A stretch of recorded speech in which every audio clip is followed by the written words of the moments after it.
Greetings, dear viewers. You're watching the fiction world. We have prepared something special for you today. What if Izuku was reborn as the Honkai star rail Aeon and got a breeding harem with Kafka, Himeko and Stelle? Your likes and subscriptions keep this channel alive. If you enjoy our content, please show your support. Now, sit back, relax, and enjoy the story. Chapter 1, Rebirth. The Antimatter Legion warship cracked apart like an egg, and Izuku Midoriya fell through the gap with his fist still glowing. 30 soldiers had tried to stop him on the command deck. 30 soldiers were now embedded in various walls, groaning or unconscious, their weapons scattered across the floor in pieces. The ship's captain, some massive thing with too many arms and purple fire where its face should be, had lasted almost 15 seconds longer than the rest. Izuku landed on the planet's surface in a crater of his own making, the dying warship spiraling into the mountains behind him. He didn't look back at the explosion. Heroes in his old world would have watched, posed, maybe said something cool. He wasn't performing anymore. "Come on," he muttered, scanning the ruined settlement ahead. "Someone's still alive. I can feel it." His senses had changed since dying. Since being reborn as, whatever he was now. He could feel potential, the possibility of life, the spark that separated something existing from something merely occupying space. And right now, buried under collapsed buildings 200 meters ahead, 17 sparks flickered weakly. Survivors. Izuku moved. The ground cracked beneath his feet as he crossed the distance in 3 seconds, Genesis energy already flowing through his arms. When he reached the rubble, he didn't bother shifting it piece by piece. He pressed his palms together, pulled them apart, and created a solution. Support beams materialized in the gaps, not summoned from somewhere else, just suddenly existing because he needed them to. The rubble shifted, stabilized. A clear path formed. "Down here," someone screamed from below. "Please, we're trapped, the children, I'm coming." Izuku dropped into the gap, his coat catching on twisted metal and tearing slightly. He didn't care. 3 kids huddled against a woman who was using her body to shield them from debris. More adults behind her, wounded, terrified. 17 sparks. He'd counted right. "Can you walk?" he asked the woman. She stared at him. At his eyes, probably, he knew they looked wrong now. The green was still there, but it cracked and fractured, golden light bleeding through like his whole existence was something barely contained in a human shape. I don't. It's fine." Izuku knelt, created a stretcher beneath the most injured adult, a man with a crushed leg, and lifted. "Everyone hold on to each other. I'll get you out." "Who are you?" one of the kids asked. Couldn't be older than 6. Big eyes, trembling, covered in dust. Izuku smiled. It felt strange on his face these days, but he made himself do it anyway. "Someone who helps people. That's all." He led them up through the gap, Genesis energy stabilizing the path as they climbed. Twice more rubble tried to shift and crush them. Twice more he created solutions, a shield here, a support structure there. By the time they reached the surface, 3 more survivors had found them, drawn by the noise. 20 sparks saved. The settlement was gone. The Antimatter Legion had raised it looking for him, killed who knows how many just because he'd been spotted nearby. Because he'd been careless. 2 weeks since his rebirth, and he still couldn't stop making mistakes. "There's a transport hub 4 kilometers east," he told the survivors. "The Legion's retreating, their fleet just lost its flagship. You should be able to reach it safely." "What about you?" the woman asked. She'd finally stopped shaking. The children clung to her legs. "I need to keep moving." Izuku looked toward the horizon, where distant fires still burned. "They'll send more. They always do." He walked away before anyone could thank him. Gratitude felt wrong right now. Felt unearned. The Astral Express appeared in the planet's orbit 6 hours later. Izuku watched it from a hilltop, sitting cross-legged in the grass while his body regenerated from the minor wounds he'd accumulated. The golden train drifted between stars like it belonged there, which, apparently, it did. He'd heard stories about it during his 2 weeks of chaotic existence. A vessel that traveled the cosmos, helping where it could, crewed by people who chose to trailblaze rather than stay safe. He'd wanted to find them eventually. Just not like this. Not while covered in blood, exhausted, and being hunted by forces that wanted to unmake him on a fundamental level. "You're not hiding very well," a voice said from directly behind him. Izuku didn't flinch. He'd felt her approach from 300 meters away, felt the absence where her potential should be readable but wasn't. Something about her resisted his senses, slid around them like water around stone. "Wasn't trying to hide," he said without turning. "Just resting." Footsteps in the grass. She circled into his peripheral vision, a woman in dark clothes, purple hair, beauty that seemed calculated to distract. Resting after killing 200 Antimatter Legion soldiers single-handedly. Destroying a flagship. Saving civilians who'll never know your name. "You were watching." "I've been watching for 3 days." She stopped in front of him, tilted her head, smiled with entirely too much knowing in it. "You're fascinating, Izuku Midoriya." He finally looked at her directly. "You know my name." "I know lots of things. I know you died in another universe. I know something pulled your soul into the imaginary tree and remade you as something new. I know you've been fumbling around like a newborn god for 14 days, making a mess, drawing attention, and somehow still finding time to save everyone you possibly can." Her smile sharpened. "I know you can't be controlled. I tested that about 30 seconds ago." Izuku replayed the last minute in his head. Found a subtle pressure he dismissed as wind. "You tried to influence my mind." Spirit whisper. "It works on everyone." She crouched to meet his eyes, genuinely curious now. "Except you, apparently. That's never happened before." "Sorry to disappoint." "Oh, I'm not disappointed." She extended a hand. Kafka. Stellaron Hunter. Occasional agent of cosmic forces beyond mortal comprehension. Currently very interested in you for reasons I'm still figuring out. Izuku looked at her hand, then at her face. She was beautiful. She was dangerous. She was radiating predatory interest that should have been a warning. He took her hand anyway. Izuku. Former hero. Current. Aeon, apparently. Also figuring things out. Her grip was warm. She didn't let go immediately. "An Aeon who shakes hands," Kafka murmured. "Who introduces himself with his actual name. Who looks at a Stellaron hunter without hostility or fear."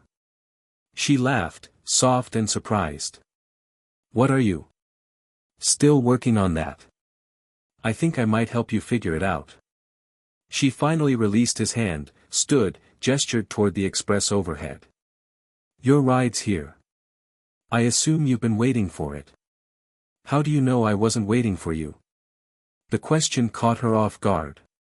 Just for a second, a flicker of something genuine beneath the calculated facade. Then the smile returned, sharper than before. "Careful, Genesis.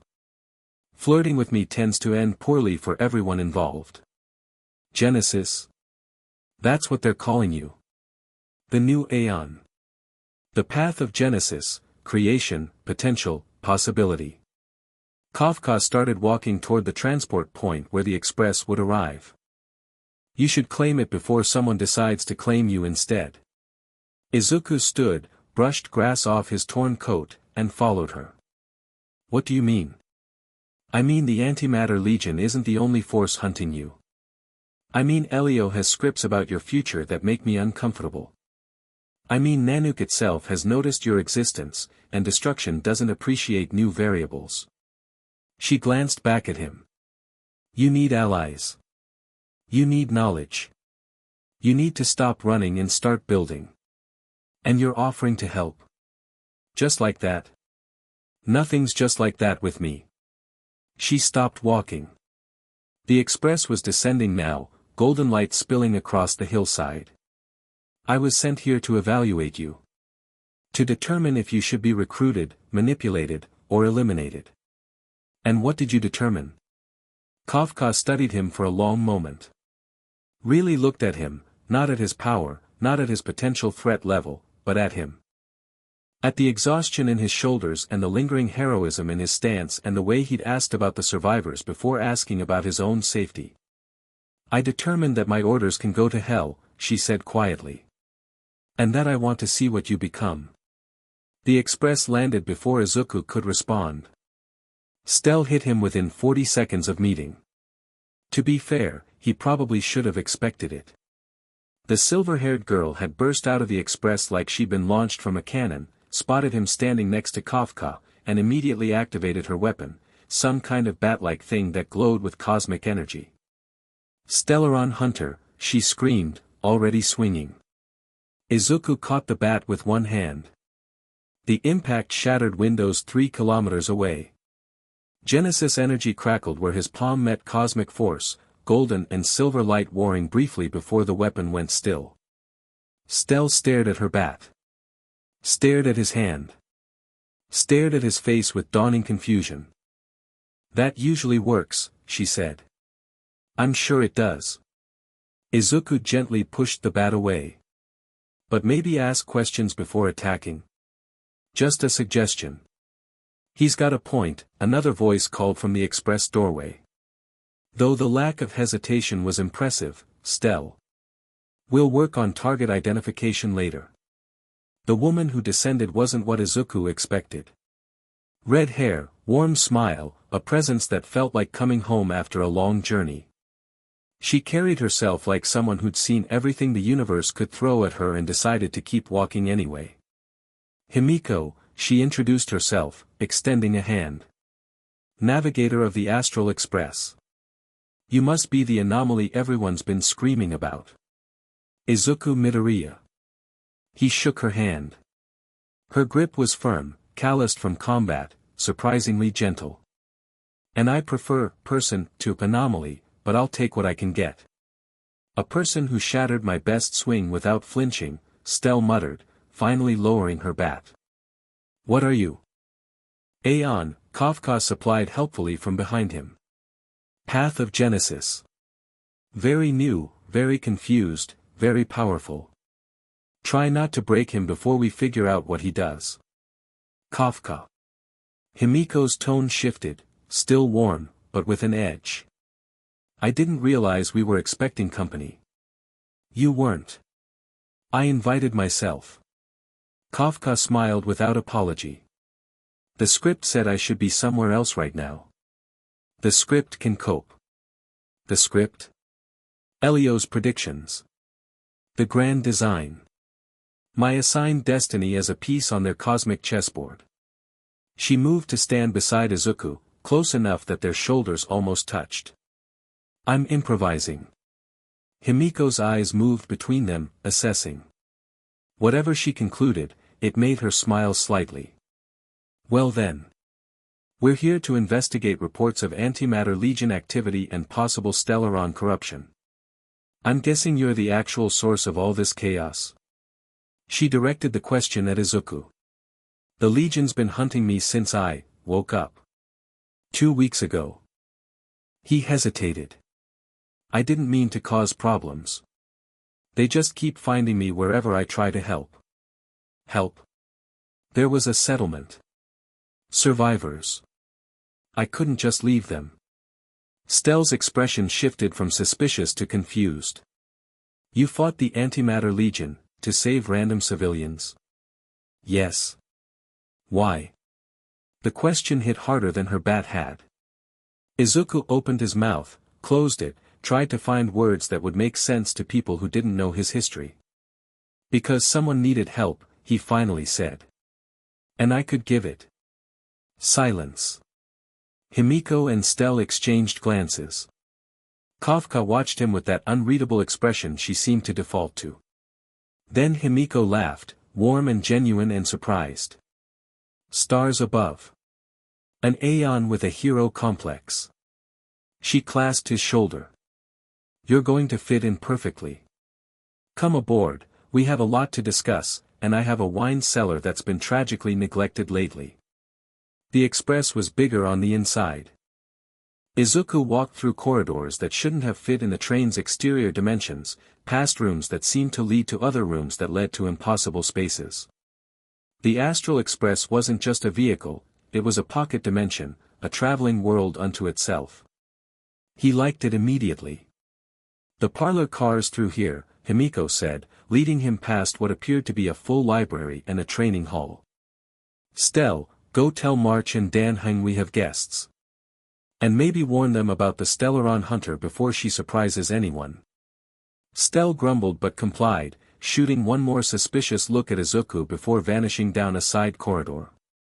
She's protective, Himeko explained. We all are. The express crew is family, and family looks out for each other. I understand that better than you know. They reached the parlor car, a comfortable space with actual furniture, windows showing the stars outside, and a bar that Himeko immediately moved toward. Wine. I'm not sure if I can get drunk anymore. Only one way to find out. She poured 2 glasses, handed him one, and settled into a chair across from where Kafka had already claimed a couch. Now. Tell me everything. Izuku looked at his wine. Looked at the 2 women watching him with very different kinds of interest. Decided that honesty was the only path that felt right. I died 2 weeks ago. Or, a lifetime ago. Time gets strange when you're traveling between dimensions. He took a breath. My name is Izuku Midoriya. I was a hero in a world where people had powers called quirks. I fought a villain named All for One, someone who'd hurt people for centuries, who'd ruined lives and destroyed hope wherever he went. In the final battle, I won. But winning cost me everything. He drank the wine. It tasted like starlight and regret. When I died, I expected nothing. Oblivion. Maybe some kind of afterlife if I was lucky. He set the glass down. Instead, something grabbed me. Pulled me through. I don't know. The space between realities. The foundations underneath everything. And when I came out the other side, I was this. He held up his hand. Golden cracks spread across his skin, Genesis energy bleeding through like his body was a container that couldn't quite hold what it was made to hold. I can create things. Matter, energy, concepts, if I can imagine it clearly enough, I can make it real. But I don't understand it. I don't know why I was chosen, or what I'm supposed to do, or how to stop being hunted by every major power in this universe. The energy faded. His hand looked normal again, mostly. So yes. I'm the anomaly. The Genesis Aeon. And I have absolutely no idea what I'm doing. Silence held for a long moment. Then Kafka applauded, slow and sardonic. Beautiful delivery. Very sympathetic protagonist. She grinned at his glare. What? I'm just saying, if you're going to have a tragic backstory, you might as well present it well. Kafka. Himeko's tone was warning. I'm not mocking him. I'm genuinely impressed. Kafka leaned forward, elbows on her knees. Most Aeons don't remember being mortal. Most Aeons don't want to remember. The path they embody consumes their identity until they're more concept than person. She studied him. You've been an Aeon for 2 weeks and you still introduce yourself by your human name. You still save random civilians because it's the right thing to do. You still feel guilty when people die near you. Should I not? You shouldn't be capable of it. She sat back. That's what makes you interesting. Himeko finished her wine, set the glass aside, and leaned forward with the intensity of someone who'd made a decision. The Express helps people. That's our mission, trailblazing, solving problems, making the universe a little better than we found it. She met his eyes. Sounds like that's what you've been trying to do alone. How would you feel about having backup? You're offering to let me join. I'm offering to let you travel with us while we figure out your situation. The Antimatter Legion won't attack the Express directly, we have protections, allies, and a reputation they respect. She smiled. Besides, I have questions about your abilities. Professional curiosity. She means she wants to see if you can create wine from nothing, Stelle said, reappearing in the doorway with two more people behind her, a pink-haired girl and a serious-looking man with a spear. She's obsessed. I prefer dedicated connoisseur. Himeko stood, gesturing to the newcomers. March 7th, Dan Hung, meet Izuku Midoriya. The Genesis Aeon. Oh my gosh, he's adorable. March immediately invaded his personal space, circling him like a moon. Look at his eyes. They're all sparkly. Can you do magic? Can you make things appear? Make something appear. Make a camera. No wait, make me a new outfit. No wait, March. Dan Heng's voice was patient, like he'd said this exact word thousands of times. Personal space. Fine, fine. She stepped back reluctantly. But we're going to be friends. I've decided. Izuku found himself smiling despite everything. I'd like that. What about her? Dan Heng nodded toward Kafka, who waved lazily from her couch. Stellaron Hunter. Wanted on multiple worlds. Traditionally not welcome aboard. She's with me, Izuku said without thinking. Everyone looked at him. Kafka's smile turned sharp and pleased. With you? Stelle repeated. You met her like an hour ago. She could have captured me. Killed me. Handed me over to whoever sent her. Izuku shrugged. She didn't. She chose to help instead. Until she gives me a reason to doubt that, she's with me. Trusting, Dan Heng observed. Maybe. But I've always been a good judge of character. He met Kafka's eyes. Haven't I? She laughed, soft, surprised, genuine for the first time since they'd met. You're going to be trouble, Genesis. I can tell. That's the spirit. March clapped her hands. Okay, we have a new crewmate, or two, and there's apparently an Antimatter Legion fleet that needs dealing with.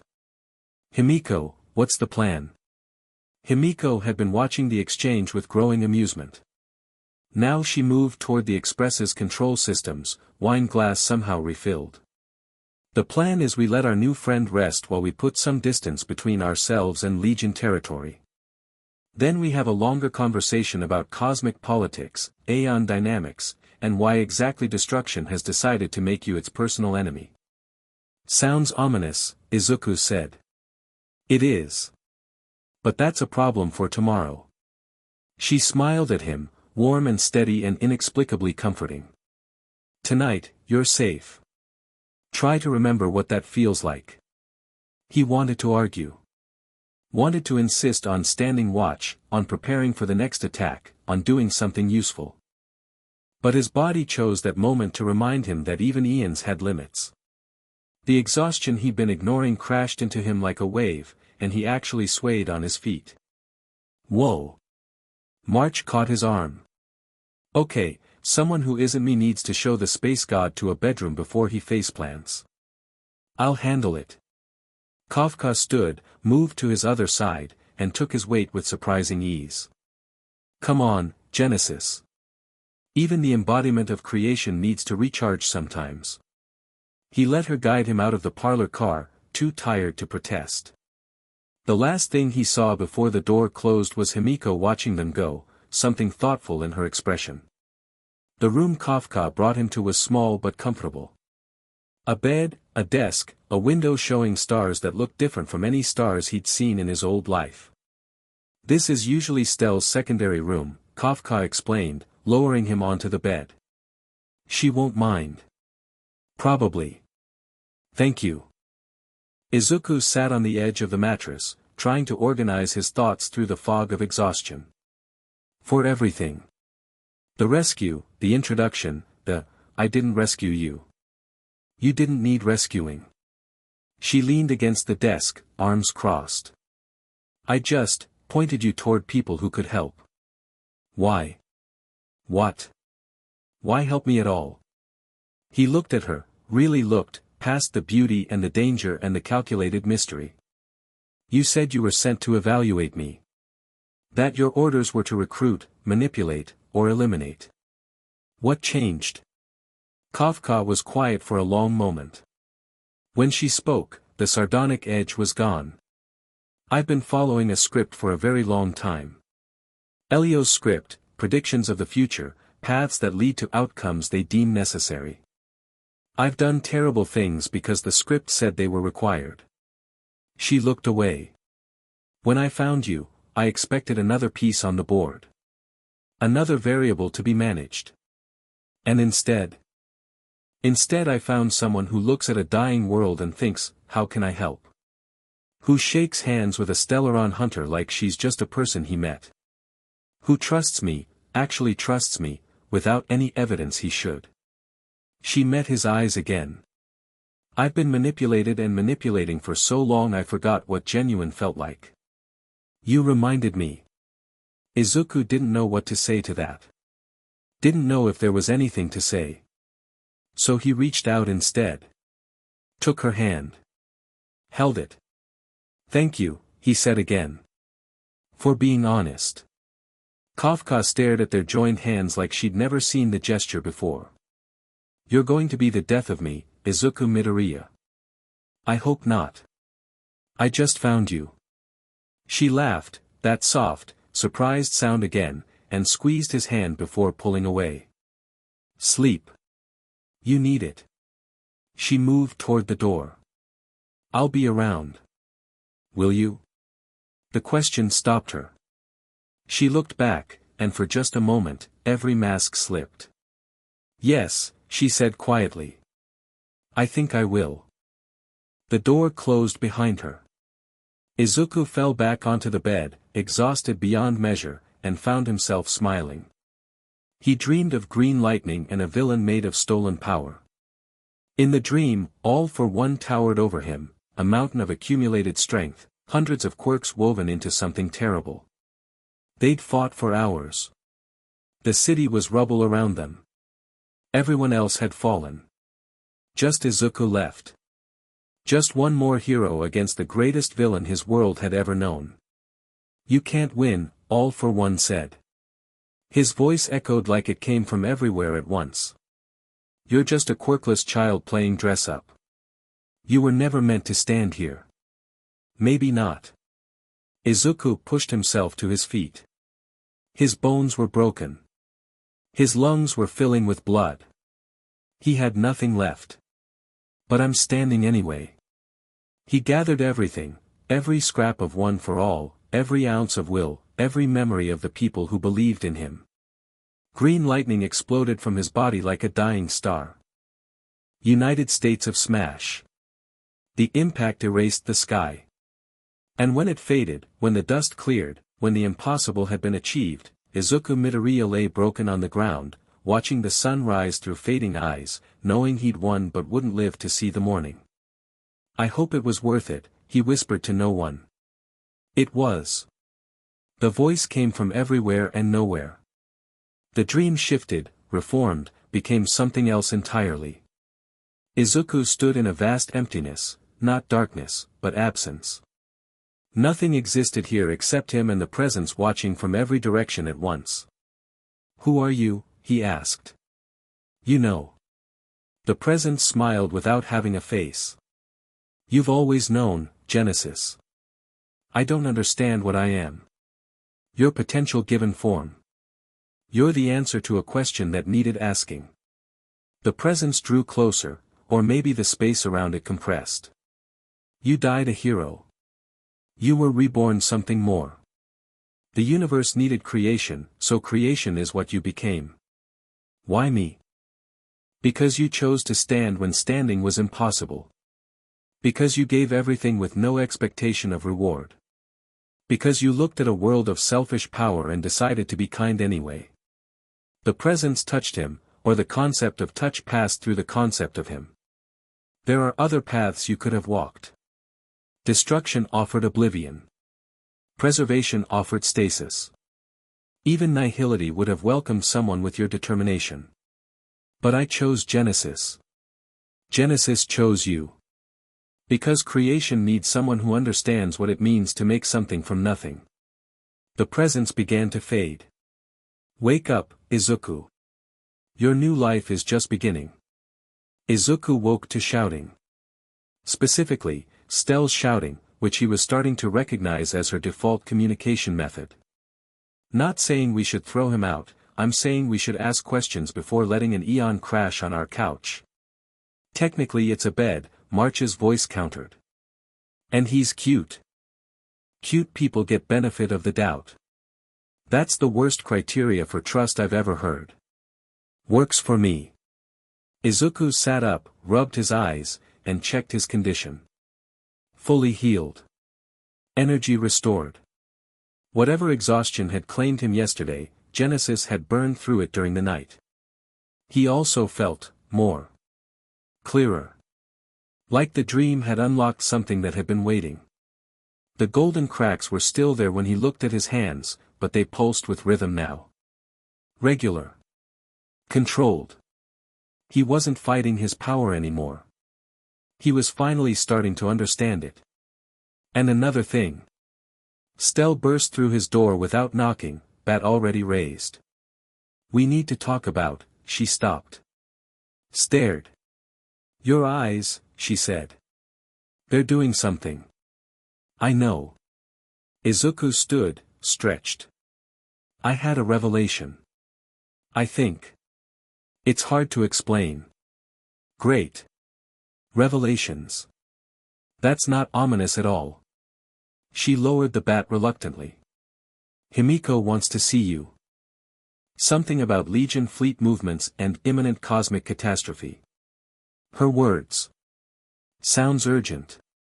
Yeah, well, we don't do slow around here. Stelle stepped aside to let him through. Try not to blow up the train. I'll do my best.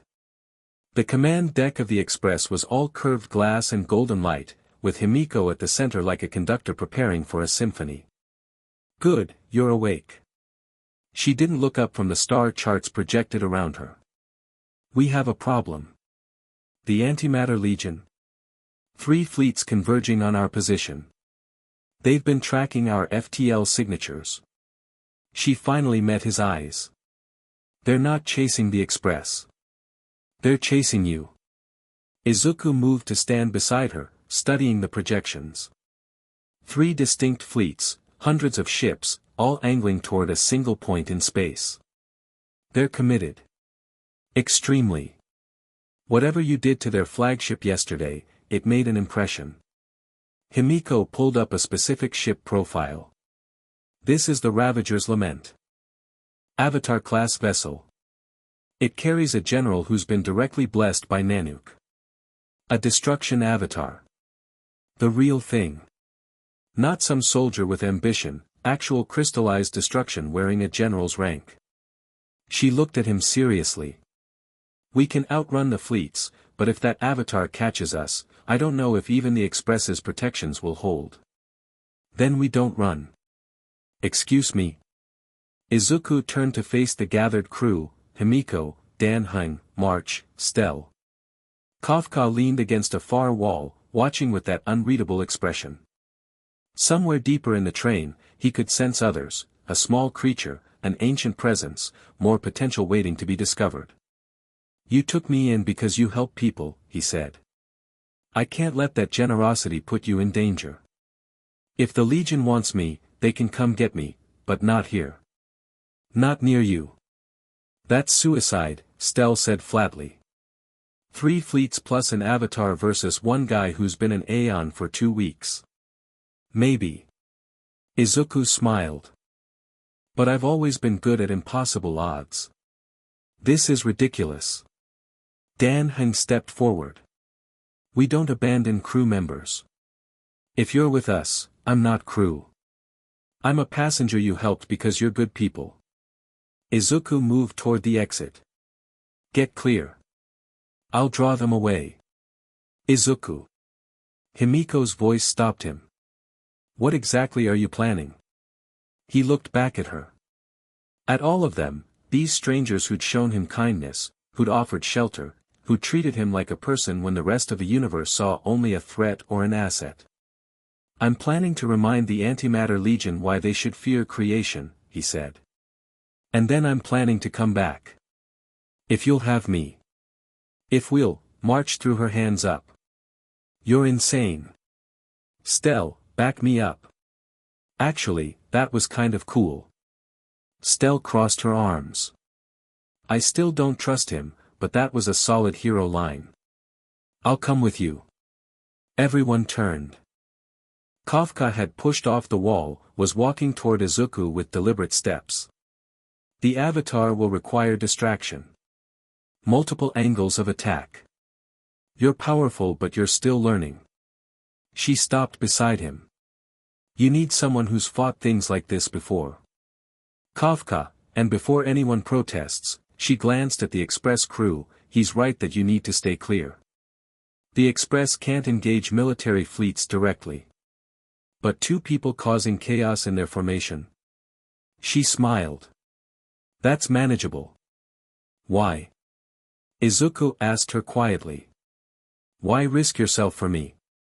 Because you asked me to be honest last night. She met his eyes. Honestly? I haven't cared about surviving a fight in years. You make me want to see tomorrow. The confession hit like a punch. Izuku processed it, filed it away, and nodded. Then we go together. Wait. Himeko moved between them and the door. I'm not just letting you two run off to die heroically. We're doing this properly.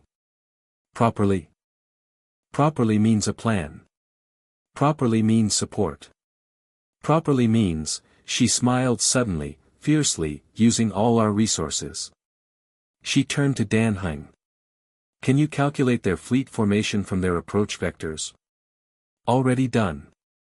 They're using standard destruction doctrine, overwhelming force, minimal strategy. Good. March, I need you on emergency broadcast. The moment we engage, I want every Astral Express ally in 3 systems knowing what's happening. On it. Stelle. Himeko's eyes met the silver-haired girl's. You're with me. What? But, you want to prove yourself? You want to be a real trailblazer? Himeko's smile was warm and absolutely terrifying. Then let's blaze a trail. Right through their front lines. You're planning to fight with us? Izuku interrupted. The whole crew. I'm planning to remind the Antimatter Legion that they're not the only ones with firepower. Himeko moved to a panel, began inputting commands. The Express has weapons we don't advertise. Emergency protocols. Old debts we can call in. Himeko. Dan Heng sounded concerned. You're talking about the contingency systems. I'm talking about showing our new friend that when we say, we help people, we mean we help people. She looked at Izuku directly. You're not alone, Izuku. Whatever you were before, whoever you were before, here, now, you're ours. And we protect what's ours. Something in Izuku's chest cracked. Not his Aeon power, something human. Something he'd thought had died with him on that battlefield. I don't know what to say. Say you'll stop trying to sacrifice yourself alone. Himeko extended her hand. Say you'll trust us. Izuku took her hand. Her grip was warm, solid, real. I trust you. Good. She pulled him toward the main console. Now let's talk strategy. What exactly can you create? The Antimatter Legion arrived in force. 300 ships of varying sizes, from cruisers to destroyers to the massive Ravager's lament at the fleet's heart. They emerged from FTL space in perfect formation, weapons already charging. The Astral Express hung in space before them, small, golden, seemingly defenseless. "This is Avatar General Vardaxis," a voice boomed across all frequencies. "You are harboring an enemy of destruction. Surrender the aberration called Genesis, and your deaths will be swift. Resist, and you will understand why we are called the Legion of Ruin." Silence. Then, from the Express, a single transmission: "This is Navigator Himeko of the Astral Express. We've received your terms." A pause. "Here are ours, turn around." "You dare, I dare because you've made a critical mistake, General. You thought we were a passenger train with delusions of heroism." The transmission carried the sound of systems activating, power building, of something ancient waking up. "We're not." The Express transformed. Sections of its hull shifted, revealing weapons that shouldn't have fit in the dimensions the train occupied. Golden cannons that sang with accumulated starlight. Shield projectors that painted reality itself as a barrier.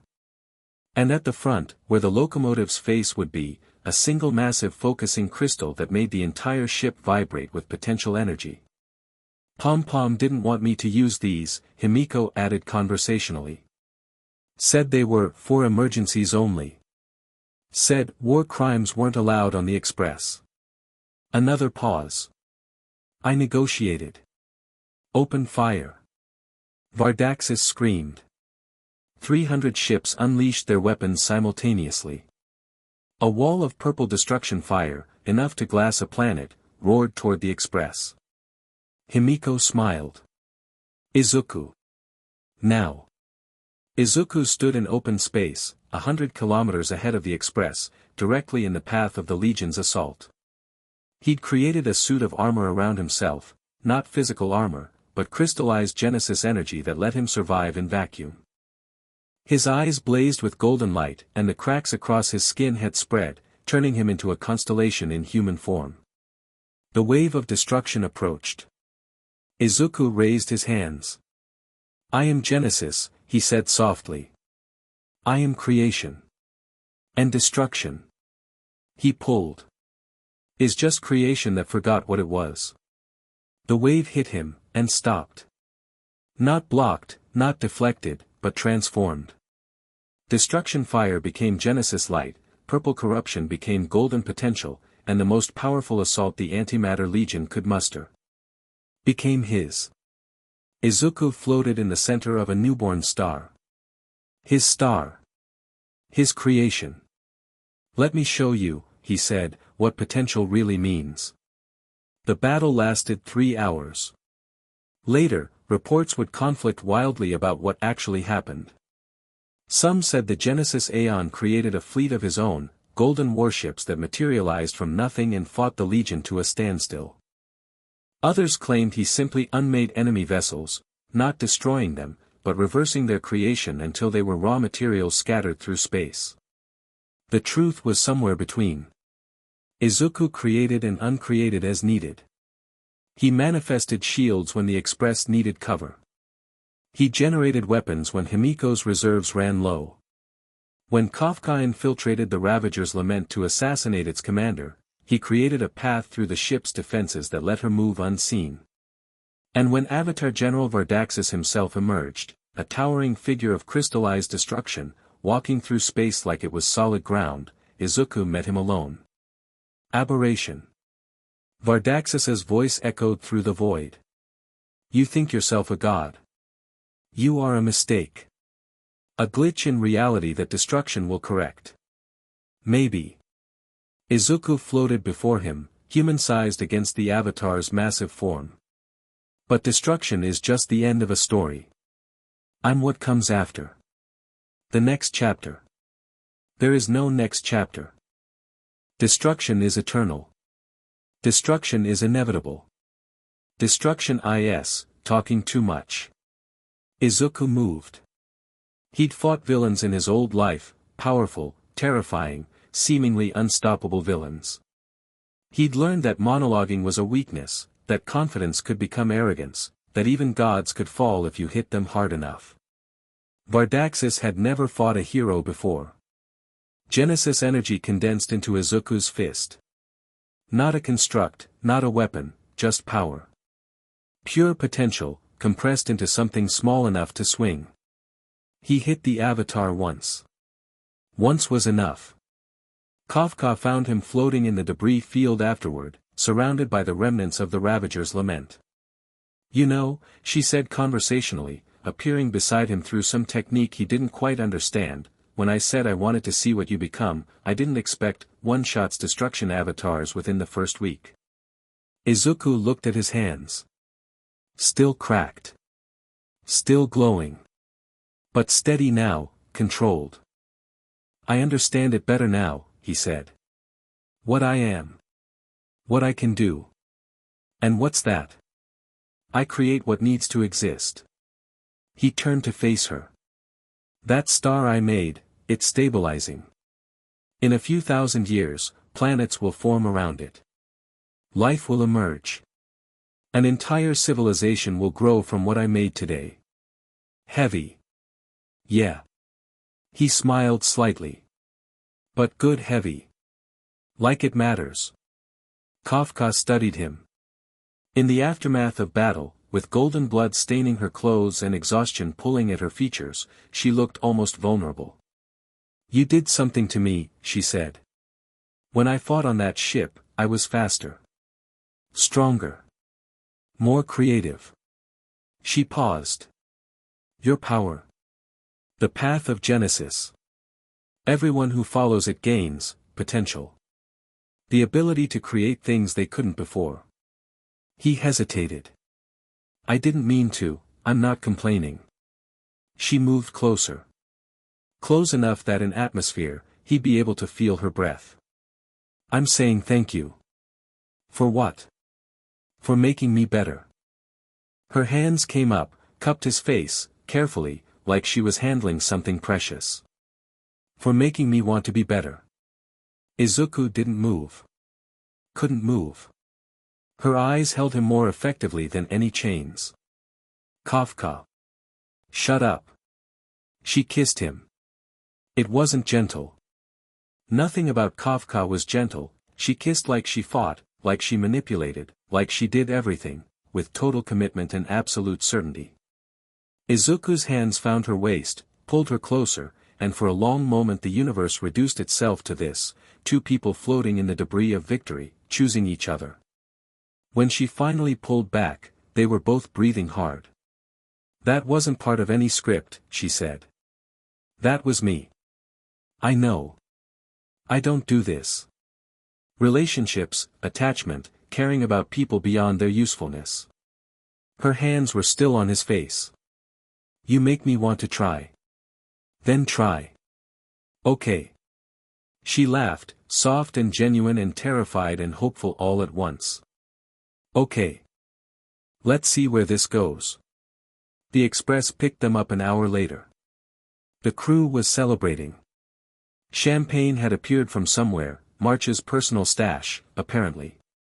Stelle was grudgingly admitting that Izuku's performance had been pretty okay.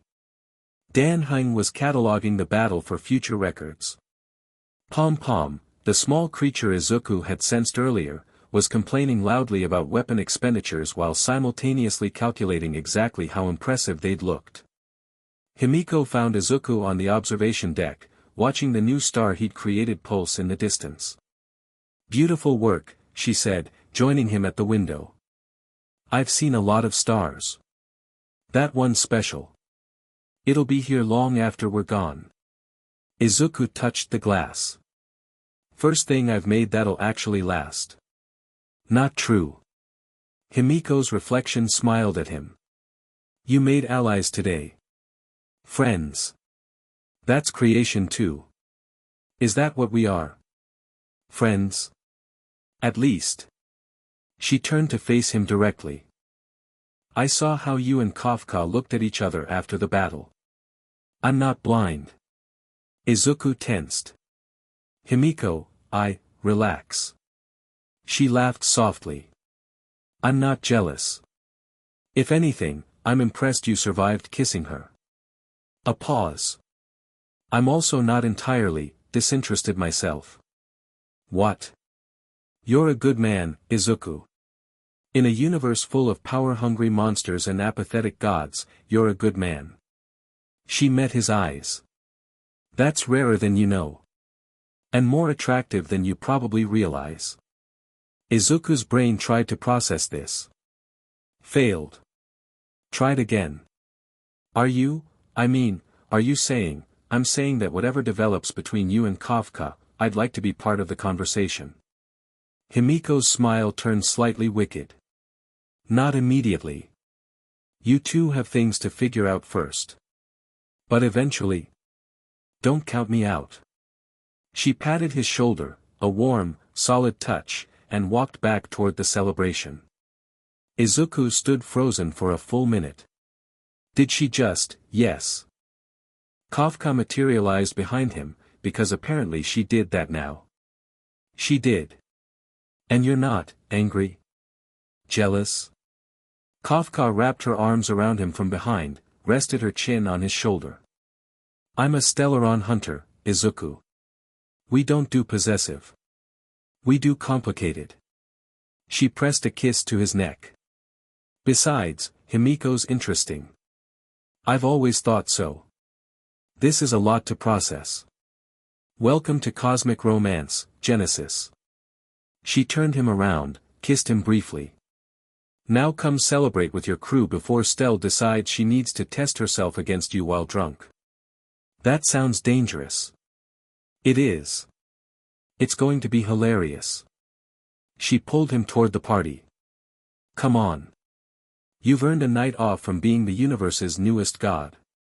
Izuku let himself be led, surrounded by warmth and laughter and the kind of connection he'd thought he'd lost forever when he died. Maybe being reborn wasn't the end of his story after all. Maybe it was just the beginning. Later that night, after the celebration wound down and the crew scattered to rest, Izuku found himself alone in his room with Kafka. She'd followed him without asking. He'd let her without protesting. Tired? She asked, sitting on the edge of his bed like she belonged there. Exhausted. He sat beside her. But good exhausted. Victory exhausted. Best kind. She leaned against his shoulder. I meant what I said earlier. About trying. About wanting this. I know. He turned his head, pressed his lips to her hair. I want it too. You barely know me. I know enough. His arm came around her. I know you're brilliant and dangerous and funny when you're not trying to be. I know you've been alone for a long time and you're scared of changing that. I know that you chose me, actually chose me, when you could have followed orders and been safer. Kafka was quiet. When she spoke, her voice was smaller than he'd ever heard it. I don't know how to do this. Be someone's person. I've played roles, manipulated marks, but actually belonging to someone, you don't belong to me. Izuku pulled back enough to look at her. You're with me. There's a difference. Is there? Yes. He cupped her face, the same gesture she'd used on him, turned around. You're not a possession, Kafka. You're not even a partner in some transaction. You're. He struggled for words. You're someone I care about. That's all. That's everything. Her eyes glistened. Not tears, Kafka probably didn't cry, but something close. You're going to ruin me, she whispered. Maybe. But I'll create something better from the pieces. She kissed him again. This time slow, deliberate, choosing every moment of contact. When his hands found the clasps of her clothing, she didn't stop him. When her hands pushed his shirt aside, he didn't hesitate. They moved together like they'd been doing this for years, or like they'd been waiting for exactly this, with exactly each other. Last chance to back out, she murmured against his mouth. Not happening. She smiled, real, genuine, unguarded. Good. The room afterward was quiet except for breathing. Izuku lay on his back, Kafka draped across his chest, her purple hair spread across his skin like water. His Genesis energy pulsed slowly, contentedly, matched to the rhythm of her heartbeat. "You glow after sex," she observed. "That's going to be hard to hide. Does it bother you? Are you kidding? It's weirdly flattering." She propped herself up on one elbow. "I made an Aeon glow. That's going in my mental trophy case. You're impossible. You like impossible." He pulled her down for another kiss. She melted into it, then pulled back with visible reluctance. "I should go. Before morning. The crew will talk." "Let them talk. Izuku. Stay." He held her gaze. "Please." She stayed. Morning brought new challenges, new questions, new complications. The universe didn't stop because two people found each other. The Antimatter Legion would regroup. Elio would adjust their scripts. Nanook itself might take notice. But for now, in this moment, Izuku Midoriya held someone who chose him. And for the first time since his rebirth, he felt like he might actually survive eternity.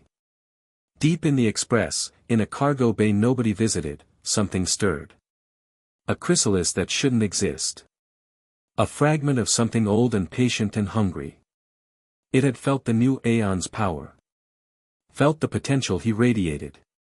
It wanted that potential. It could wait. It was very, very good at waiting. Chapter 2, Convergence. Stell's bat connected with Izuku's jaw at roughly Mach 3. He rolled with the impact, skidded across the training deck on his heels, and grinned. "Better. Your follow-through is improving. Stop giving me notes and fight back." Stelle charged again, silver hair whipping behind her, Stellaron energy crackling around her weapon in wild arcs. She was fast, way faster than she'd been 3 weeks ago, and she hit like a freight train designed by someone who thought freight trains weren't angry enough. Izuku created a staff in his right hand. Crystallized Genesis energy, solid as steel, shaped in the half-second between her wind-up and her swing. He caught her bat on the shaft, redirected the force into the floor, and swept her legs. She hit the ground, rolled, and was back on her feet instantly. That's cheating. You can't just make weapons whenever you want. That's literally my entire power. It's still cheating. She came at him again, 3 rapid swings, each from a different angle, each strong enough to crack the training deck's reinforced walls. Izuku blocked, parried, deflected. His staff dissolved and reformed as a shield, then as a spear, then as a pair of short blades that let him close the distance. Stell's eyes went wide as he got inside her guard. His blade stopped a centimeter from her throat. "Dead," he said. "Bullshit." "Dead," he repeated, smiling. "Fine. Dead." She pushed the blade away and slumped against the wall, breathing hard. "This is the 14th time. Are you even trying?" "Always." Izuku dissolved his weapons and offered her a hand up. "You're getting closer every round, though. That third swing almost caught me, you shifted your grip mid-strike. That's new. March showed me." Stelle took his hand, let him pull her to her feet, and didn't let go immediately. Her grip was calloused and strong and slightly sweaty. She fights with a bow, but she knows way more about close combat than she lets on. March is full of surprises. "Yeah, well." Stelle finally released his hand, flexed her fingers. "So are you. 3 weeks and you're already beating everyone on the crew in sparring. Dan Heng lasted 6 minutes yesterday and he's been fighting for literal centuries. Dan Heng fights with precision and discipline. That's admirable but predictable." Izuku tossed her a water bottle he'd created from thin air. "You fight with instinct and chaos. That's harder to counter. So why do you keep winning?" "Because I fought people who were both. Precise and chaotic. Disciplined and instinctive." He sat on the training deck floor, let his breathing slow. My old world wasn't kind to heroes who couldn't adapt. Stelle dropped down across from him, chugging water. She'd stopped looking at him with suspicion about a week ago. Now her expression was something more complicated, respect mixed with curiosity mixed with something she probably hadn't identified yet. "Tell me about your old world," she said. "What do you want to know?" "The villain. All for one. You said he'd been stealing powers for centuries. How does someone fight that?" "Badly, mostly." Izuku leaned back on his hands. "He could take any ability just by touching you. Hundreds of stolen powers, layered and combined. Fighting him was like fighting an army compressed into one person. And you beat him." "I beat him by not fighting his army. I fought him, the man underneath all those stolen abilities. Found the gaps. Exploited the arrogance." He paused. "And then I hit him really, really hard." Stelle snorted. "That's your expert hero strategy? Hit him hard. Sometimes the simplest plan is the best one. Now you sound like Himeko." Stelle pulled her knees to her chest. "She said something similar last week. The best strategy is often the one your enemy doesn't expect, which is usually the dumbest one. She's a smart woman. She's the smartest person I know." Stelle's expression softened in a way she probably didn't realize. "She found me, you know. When I had nothing, no memories, no identity, just the Stellaron and confusion. She took me in. Gave me a place. Like she did for me." "Yeah." Stelle met his eyes. "So if you hurt her, I'll kill you. Aeon or not." "Noted. I'm serious." "I know you are." Izuku held her gaze steadily. "I have no intention of hurting anyone on this crew. Especially not Himeko." Stelle studied him for a long moment, then nodded sharply and stood up. "Same time tomorrow? Wouldn't miss it." She walked out, bat over her shoulder, and almost crashed into Kafka in the doorway. "Watch it, Hunter." "Watching." Kafka stepped aside with exaggerated grace. "Nice sparring. You almost got him that third time." "I know." Stelle kept walking. Kafka watched her go, then turned to Izuku with raised eyebrows. "She's getting attached. She's getting better at fighting. Also that. But mainly the attachment thing." Kafka crossed the training deck and dropped into his lap without preamble. "I can tell. I'm good at reading people. You're good at manipulating people. There's a difference. Potato, potato." She kissed his cheek. "Himeko wants to see you. Something about a mission briefing and diplomatic sensitivity. Those words don't sound like they go together." "They don't. That's why she's worried." Kafka stood, pulled him up. "We're heading to Xianzhou Alliance space. Specifically, the Luofu. I've heard of it. Massive ship city, right? Cloud Knights, Alchemy Commission, that whole structure. You've been doing homework. Himeko lent me books. And by lent, I mean left them on my pillow with passive-aggressive bookmarks." Kafka laughed. "She does that. Come on, briefing's in 10 minutes and she gets grumpy when people are late." The briefing was in Himeko's personal study, which was apparently also a wine cellar, a library, and occasionally a war room depending on the day's needs. Today, maps covered every surface, holographic projections of the Xianzhou Luofu overlaid with intelligence reports and diplomatic communiques. 3 days ago, Himeko began, pouring wine for herself and coffee for everyone else. The Luofu's Alchemy Commission sent an urgent request through back channels. They've detected Stellaron corruption in one of their lower districts, nothing unusual, they deal with these regularly, but this time the corruption is exhibiting properties they've never seen before. "What kind of properties?" Dan Heng asked. He stood near the back, arms crossed, his expression suggesting he had personal feelings about the Luofu that he wasn't sharing. Creative properties. Himeko looked directly at Izuku. The corruption isn't just destroying. It's making things. Structures, organisms, patterns that shouldn't exist. The Alchemy Commission thinks it might be related to the emergence of a new Aeon path. Mine, Izuku said. Probably yours. Your awakening sent ripples through reality, we've established that. Some of those ripples may have interacted with existing stellaron fragments in unexpected ways. So we're cleaning up his mess, Stelle said from her corner. She'd arrived eating something and hadn't stopped.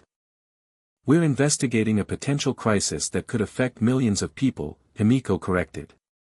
The Luofu has a population in the hundreds of millions.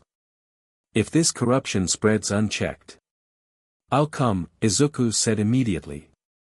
If my power caused this, I should be the one to fix it. That's what I was hoping you'd say. But there's a complication. Himeko pulled up a new display. The Luofu has strict policies about outsiders. They're especially nervous about Aeons, their history with abundance hasn't been pleasant. If you walk in radiating Genesis energy, the Cloud Knights will attack first and ask questions never. So we need to be subtle. Subtlety is my middle name, Kafka offered. Your middle name is warrant for arrest, March countered from the doorway. Every Xianzhou ship has your face on their watch list. Adds excitement. Kafka stays on the express, Himeko said firmly. I mean it. The Luofu's Arbiter General would start a war if she spotted you. Kafka's expression didn't change, but Izuku felt her displeasure through the connection they'd developed over 3 weeks. Not psychic, just intimacy. He knew her tells now.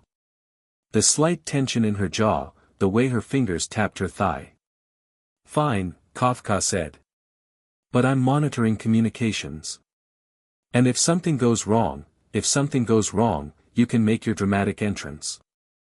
Himeko smiled. Deal. Deal. Good. The ground team will be me, Izuku, Stelle, and Danheim. March, you're on express support with Kafka.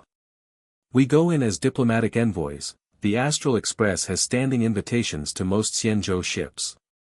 And me? Izuku asked. How do I hide the whole, being an Aeon, thing? I've been thinking about that. Himeko produced a small device from her desk, a metal band that looked like a bracelet.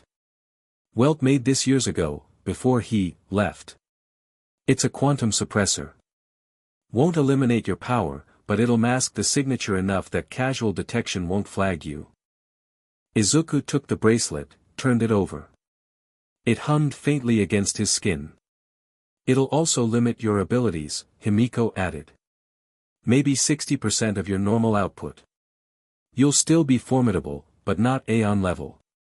I can work with 60%. You'll need to. The Luofu is politically complex, they have factions within factions, old grudges, and a very specific attitude toward the divine. Himeko's eyes turned serious. No showing off. No creating things in public. No announcing yourself as Genesis. Understood? Understood. Good. We arrive in 18 hours. She drained her wine glass. Get some rest. All of you. Izuku didn't get rest. Instead, he found himself on the observation deck again, watching stars drift past. The Express moved through space like a living thing, smooth, purposeful, comfortable in its own existence. Footsteps behind him. He knew who it was before she spoke. You have a thinking face, Himeko said, joining him at the window. It's very obvious. Am I that transparent? To me. She stood close, closer than professional distance, not quite intimate. They'd been existing in this space for 3 weeks. Close but not touching. Present but not committed. Both aware of the gravitational pull between them and both waiting for something neither had named. I'm worried about the Luofu, Izuku admitted. If my power really is causing stellaron corruption to mutate, that's not just a local problem. Every world with a stellaron fragment could be affected. One crisis at a time. That's what I used to tell my students. He paused. I had students, briefly. Young heroes learning to control their abilities. I was apparently good at it. You're good at a lot of things. Himeko's hand found his arm. Rested there. You're also good at carrying weight that isn't entirely yours. Whose is it, then? The universe's. Realities. The imaginary trees. She squeezed gently. You didn't ask to become an Aeon. You didn't choose to die fighting a monster. You adapted, survived, and immediately started helping people. That's enough, Izuku. You're allowed to let enough be enough. He looked at her. Red hair catching starlight. Eyes warm and steady. A woman who traveled the cosmos for decades and still chose to care about individual people. You remind me of someone, he said. My teacher. Not in personality, she was terrifying in a completely different way, but in how she made people feel. Like whatever impossible thing was happening, it would be okay because she was there. She sounds remarkable. She was. He covered her hand with his. So are you. Himeko's breath caught. Just slightly, just enough for him to notice. Izuku. You said not to count you out. A few weeks ago. He turned to face her fully. I haven't. I won't. I know. She stepped closer. But the timing, Kafka, the mission, everything, the timing will never be perfect. I learned that lesson by dying. He kept his voice steady. I'm not asking for anything right now.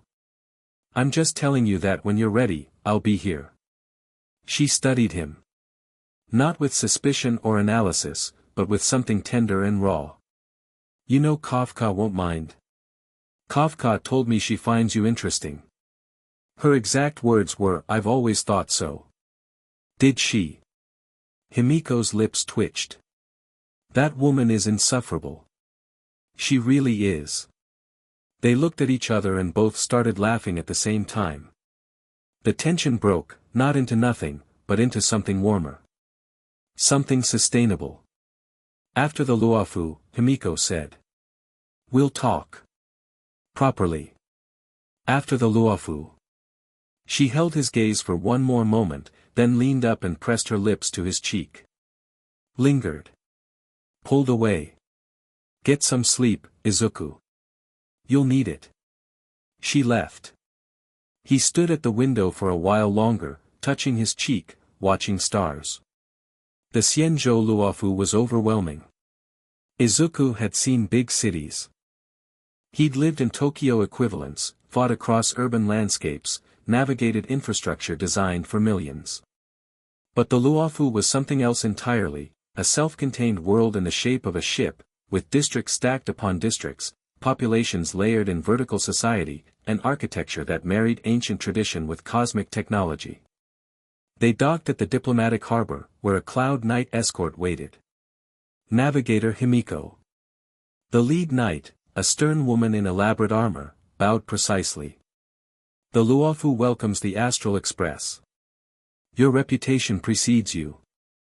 General Jing Yuan sends his regards. The general is occupied with military matters, but he has assigned us to assist your investigation. The knight's eyes swept across the group, pausing on Izuku. Your companion. He's not in our records. New crew member, Himeko said smoothly. Specialist in anomalous energy. Given the nature of the corruption you reported, we thought his expertise would be valuable. His name? Midoriya. Izuku bowed. He remembered that the Xianzhou cultures valued formal greeting. I appreciate the luofu's hospitality. The knight studied him for a beat, then nodded. Follow me. The Alchemy Commission has prepared a briefing on the corruption site. They moved through the luofu's streets in a tight formation. Dan Heng had pulled his hat low, keeping his face hidden. Whatever history he had with this place, he clearly didn't want to be recognized. Stelle walked beside Izuku, her bat disguised as a walking stick that fooled absolutely nobody. "This place is wild," she muttered. "It's like someone built a city inside a palace inside a mountain inside a spaceship." "The Xianzhou Alliance has had thousands of years to develop their aesthetic," Izuku said. "Every layer represents a different era of construction." Nerd. Guilty. They reached the Alchemy Commission's headquarters, a sprawling complex of laboratories and containment facilities that reminded Izuku uncomfortably of the hero research centers back home. The commission head who met them was an elderly man named Bailu's grandfather. Wait, no. A woman. A short, sharp-eyed woman in scholarly robes who introduced herself as lead researcher Chinyi. "The corruption site is in the lower starboard district," Chinyi explained, projecting a map across her conference table. 3 weeks ago, routine scans detected standard stellaron radiation. We deployed containment teams per protocol. And? Himeko prompted. They failed. Chinyi's jaw tightened. Not because the corruption overwhelmed them, because it changed. Our containment barriers are designed to suppress destruction-type energy. The corruption responded by creating. She showed them images. Izuku's stomach dropped. Where normal stellaron corruption left decay and ruin, this corruption had spawned growth. Crystalline structures that sprouted from walls and floors like plants. Geometric patterns that pulsed with light. In one image, what appeared to be a new organism, something that had never existed before, sat in the center of the corruption zone, looking confused. "It made a new species?" Stelle asked, squinting at the image. "A small one. We contained it. It's friendly." Chinyi's professional composure cracked slightly. "It keeps trying to nuzzle the research staff." "That's my fault," Izuku said quietly. Everyone looked at him. The energy signature in those images, its Genesis energy interacting with stellaron radiation. My awakening must have resonated with the fragment here. Changed its properties. You're confirming a connection. Chinyi leaned forward. Can you fix it? I don't know yet. I need to see the site directly. He looked at Himeko. This might require more than 60%. Let's try 60 first. The corruption zone was beautiful and terrifying in equal measure. 5 city blocks had been transformed. Buildings that were once standard residential structures now grew crystalline protrusions, towers of translucent material that caught light and scattered it into colors that didn't have names. The streets were carpeted in something that looked like moss but sang softly when stepped on. And everywhere, geometric patterns spiraled and repeated, creating order from chaos in ways that felt familiar to Izuku's bones. It's Genesis energy, he confirmed, walking through the transformed district with Chinyi and the express crew. Not corrupted, merged. The stellaron fragment took my path's resonance and tried to express it, but without direction, without intent. It's creating randomly. Randomly is putting it mildly. Chinyi pointed to a structure that appeared to be a functional water purification system grown entirely from crystal. That works. It actually works better than our installed systems. But it appeared overnight with no engineering, no design, creation without purpose. Izuku knelt, touching the singing moss.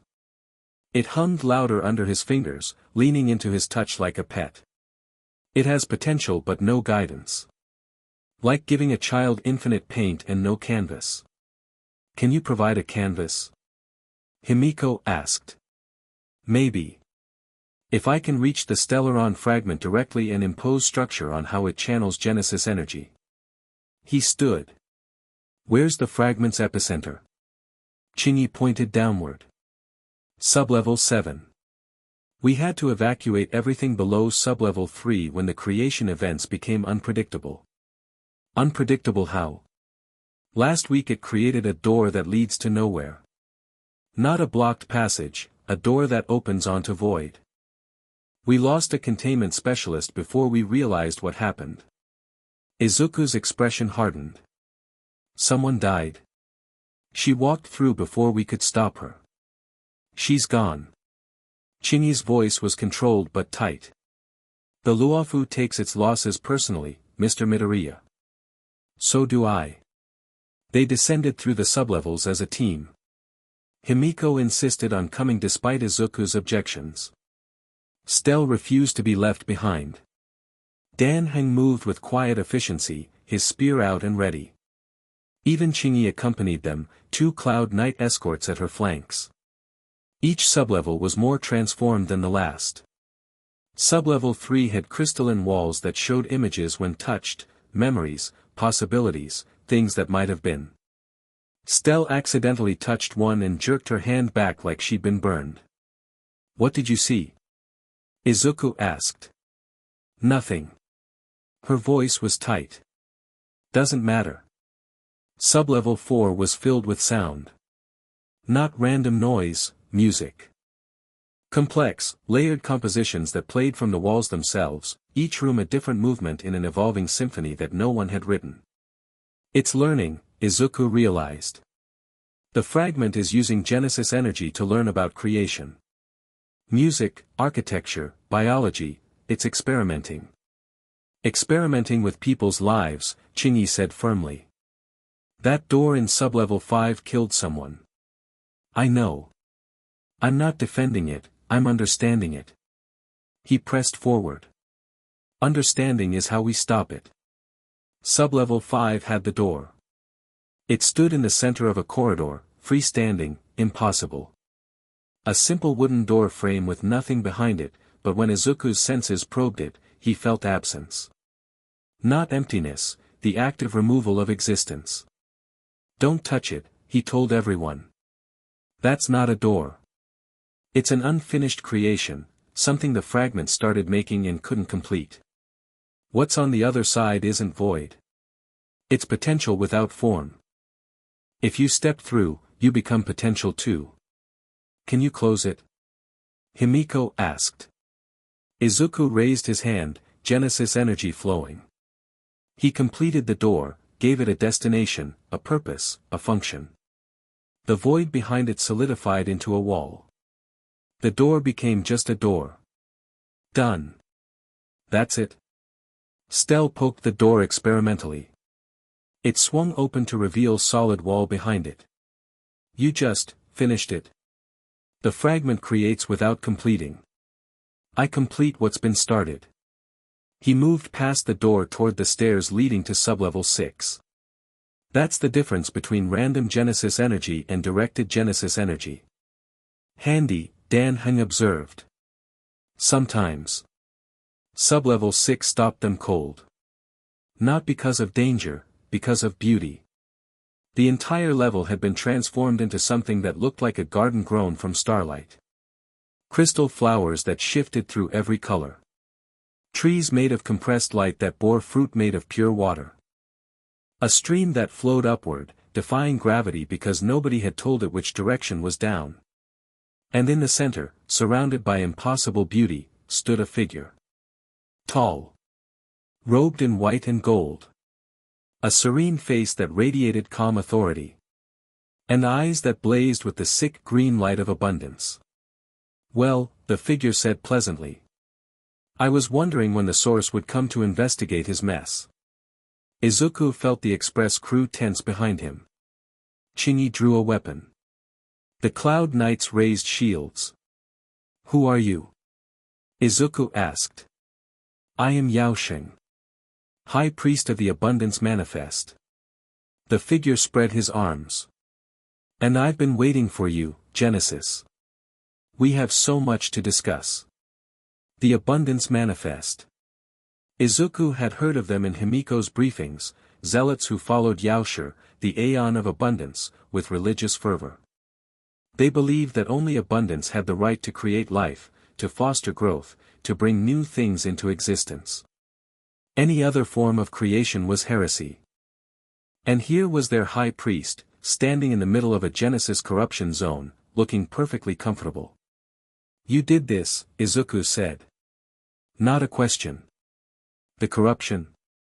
No, that was all you, Genesis.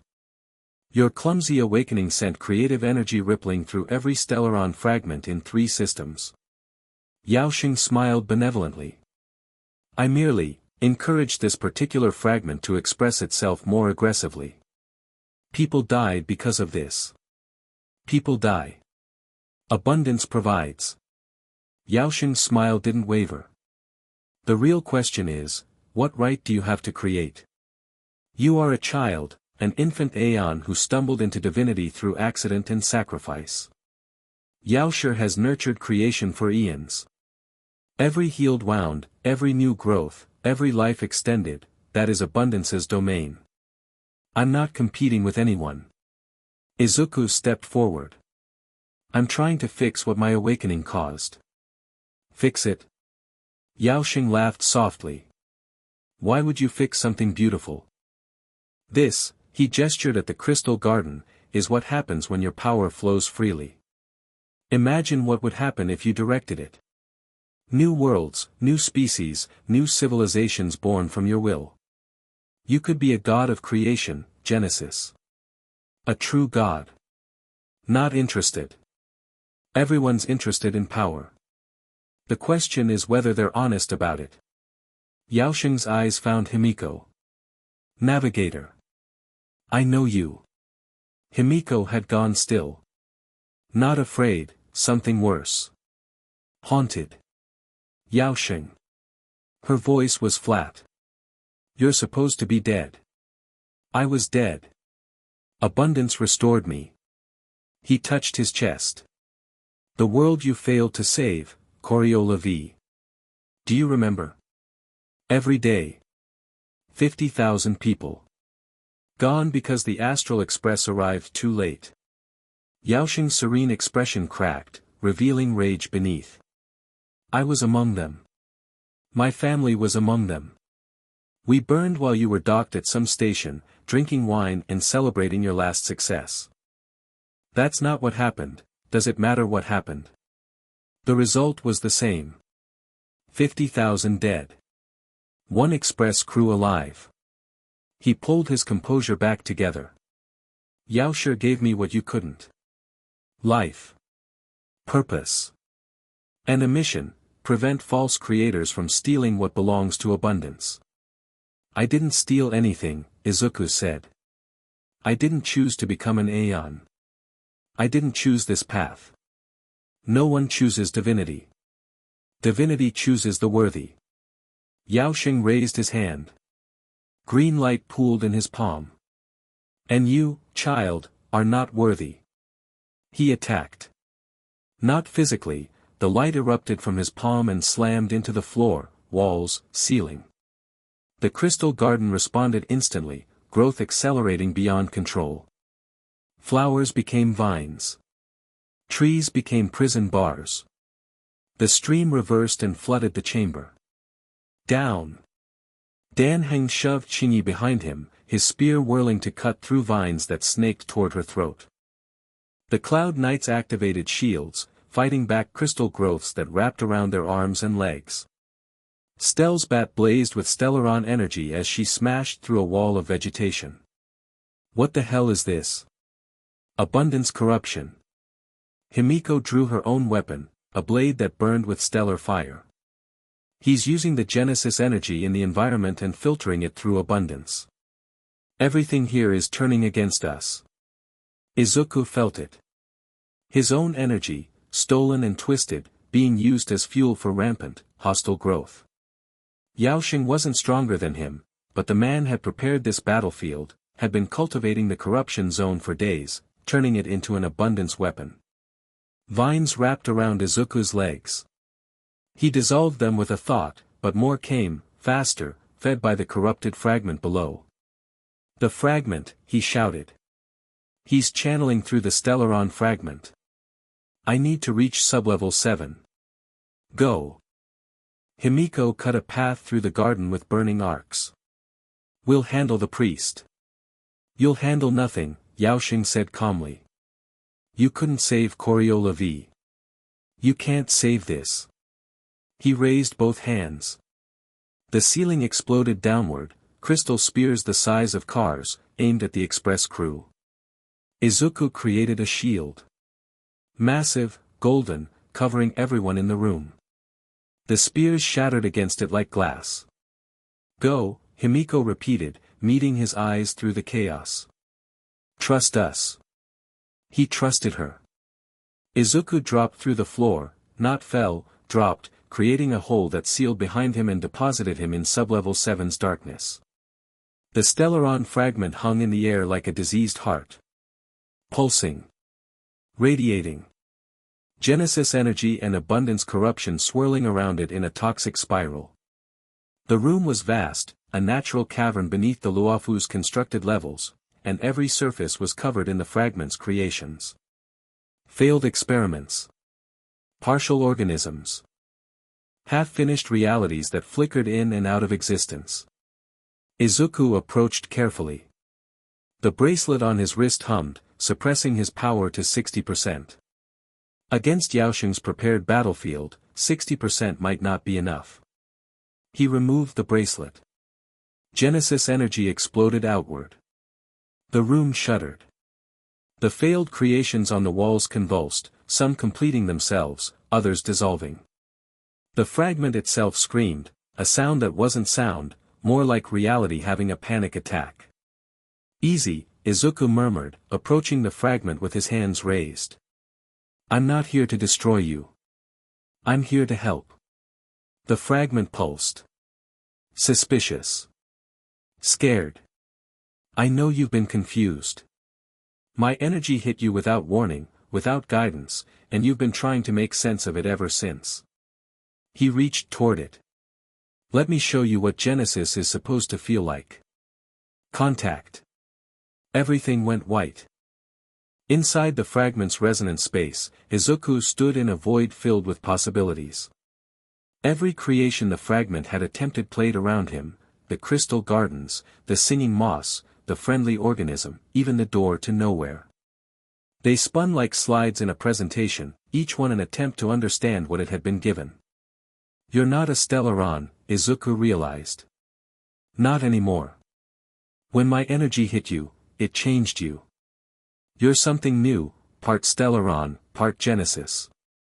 You're trying to create because that's what my path demands, but you don't know how because nobody showed you. The void rippled. Agreement. I can fix that. I can give you purpose, a direction for your creative energy. But I need you to accept me. Trust me. He held out his hand into the void. Can you do that? Silence. Hesitation. Then the void reached back. Connection. Genesis energy flowed through the fragment, restructuring, guiding, completing. Izuku didn't suppress its creativity, he channeled it. Gave it parameters. Showed it the difference between creation and chaos. The fragment shuddered, stabilized, and then did something unexpected.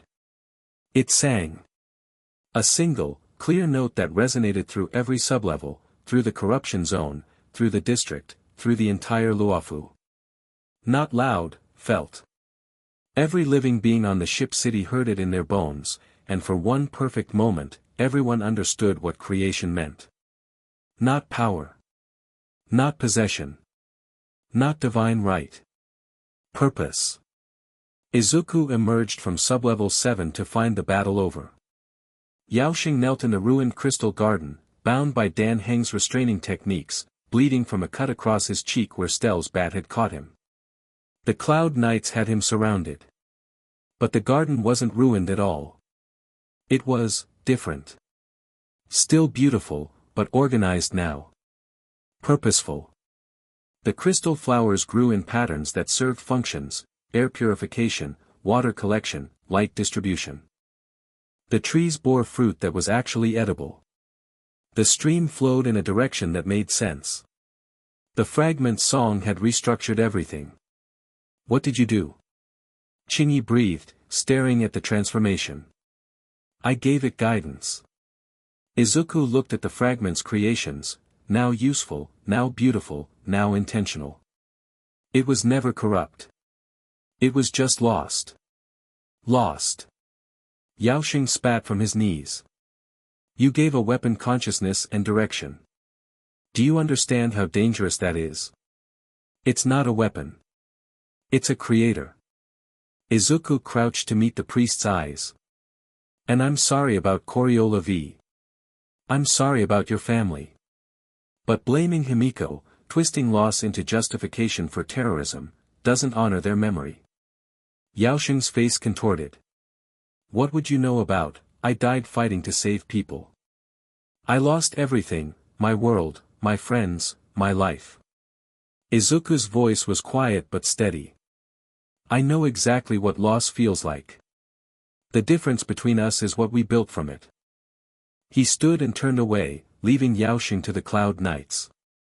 Himeko was leaning against a wall, stellar blade deactivated, watching him with an expression he couldn't quite read.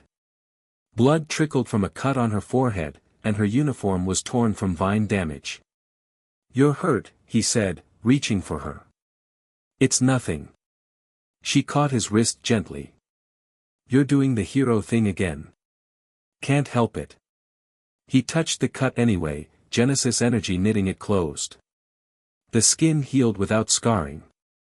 Habit. Izuku. Her grip tightened on his wrist. Not pulling away, holding on. What he said about Coriola V, you don't have to explain. I want to. She took a breath. He wasn't wrong. We were late. A navigation error, my navigation error, put us 6 hours behind schedule. By the time we arrived, the abundance cult had already abandoned the world to a stellaron eruption. The population. Wasn't your fault. 50,000 people were killed by a stellaron eruption manipulated by an abundance cult.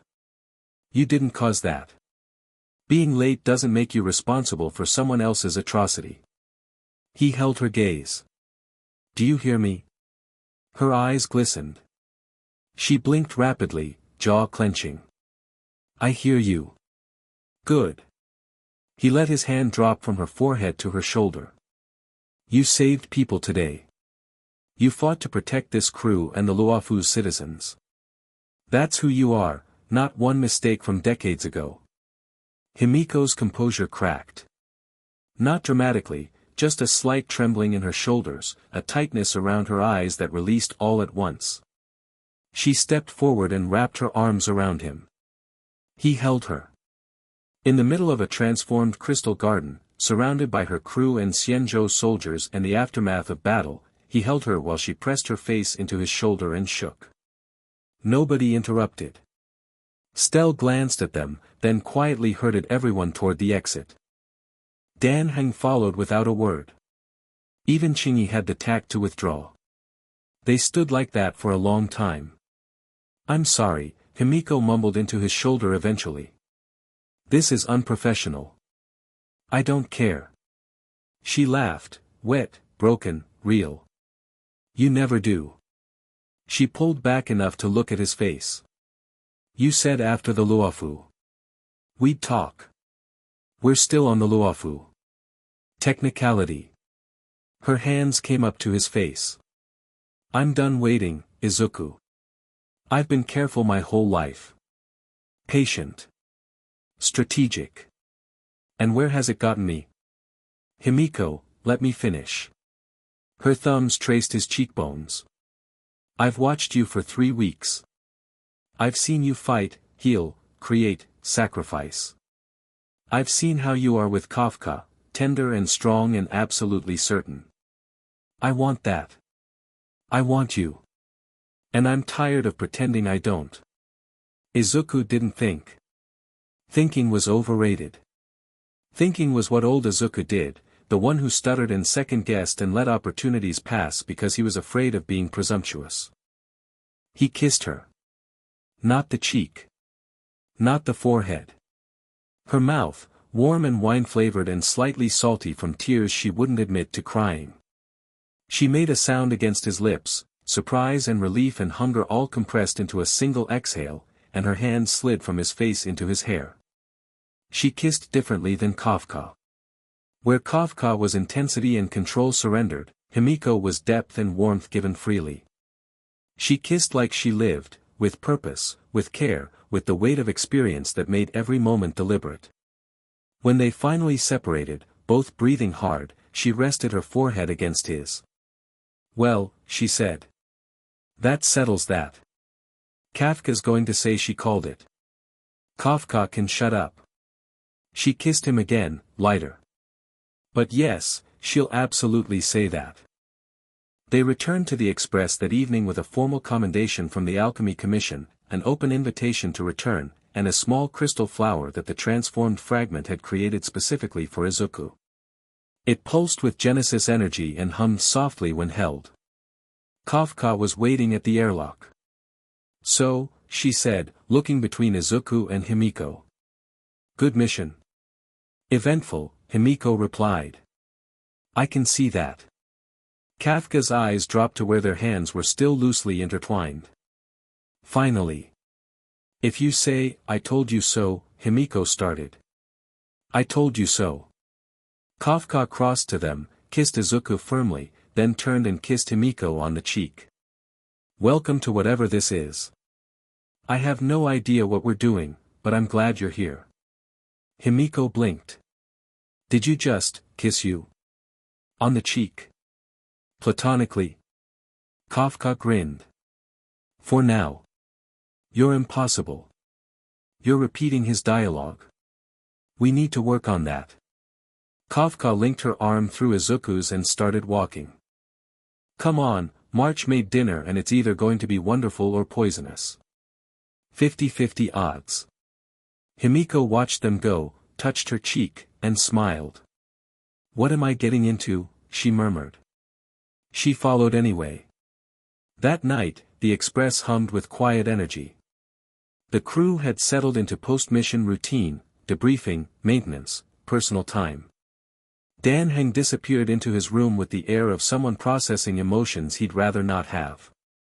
March was editing photos she'd taken of the Crystal Gardens. Stelle had retreated to the training deck to hit things, her usual method of processing anything she found confusing. Izuku sat in the parlor car with a glass of wine he couldn't get drunk on, reviewing everything that had happened. The corruption zone. Yaoxing. The fragment's transformation. Himeko's kiss.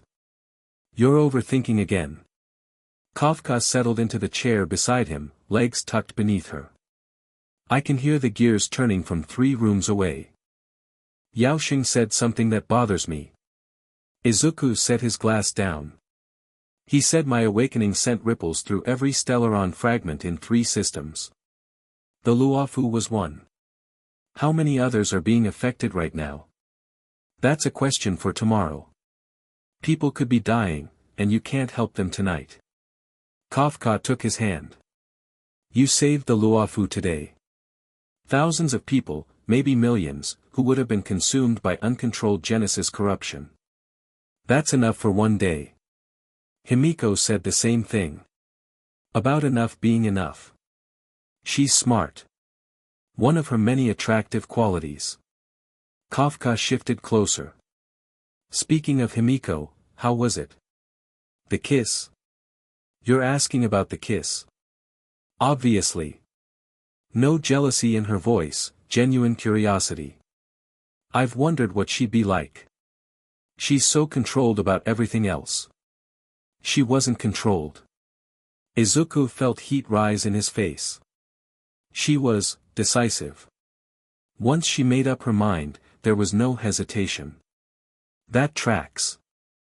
Kafka smiled. "So where does this go? You and me, you and her, how does it work?" "I don't know. I've never done this before." "Neither have I." She leaned her head against his shoulder. "But I know I'm not willing to give you up. And I know I genuinely like Himeko, not just as competition but as a person.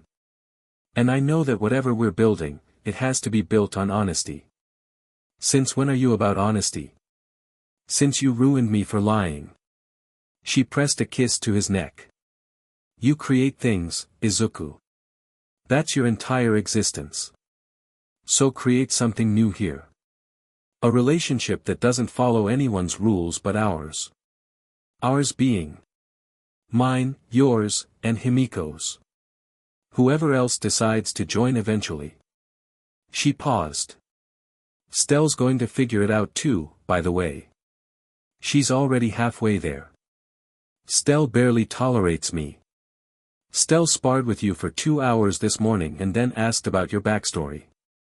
That's Stelle language for, I'm interested but have no idea how feelings work. Kafka lifted her head. Trust me on this.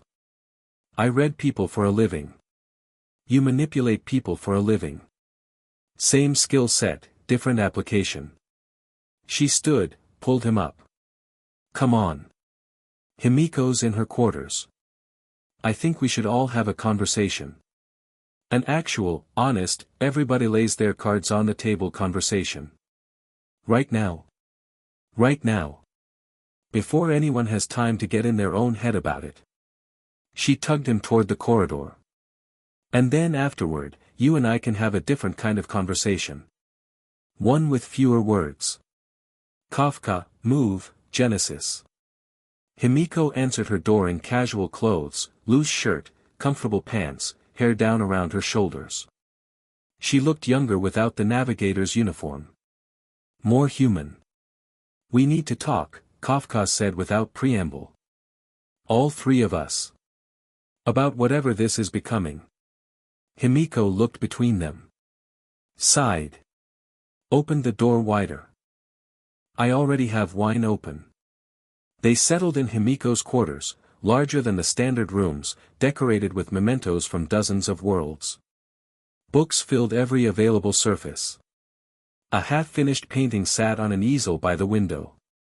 You paint? Izuku asked. Badly. It relaxes me.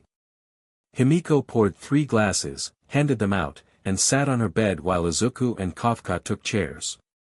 All right. Cards on the table. Who starts? I will. Kafka crossed her legs. I'm in love with Izuku. I've been falling since the moment he caught my spirit whisper and brushed it off like a breeze. I have no interest in sharing him with most people, but you, Himeko, are not most people. I respect you. I'm attracted to you. And I think whatever we're building could be something that actually works if we're all honest about it. Silence. Himeko drank wine. Processed. That's very direct. You wanted cards on the table. I did. Himeko set her glass down. My turn, then. I care about Izuku deeply. Today clarified that beyond any doubt. I also respect Kafka, and I'd be lying if I said I hadn't noticed her. But I've never been in a relationship like what you're proposing. I don't know how it works. Nobody knows how it works, Izuku said. We figure it out together. Easy for you to say. You're the common denominator. Himiko's tone was wry. Kafka and I would need to build something between us too. Not just through you. Agreed, Kafka said. I'm willing to try if you are.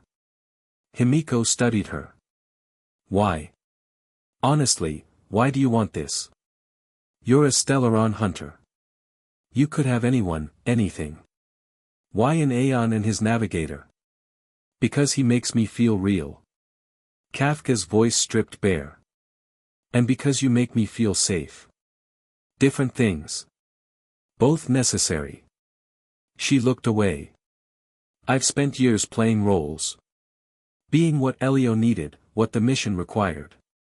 With you too, I could just be Kafka. Whoever that is. The vulnerability in her words hung in the air.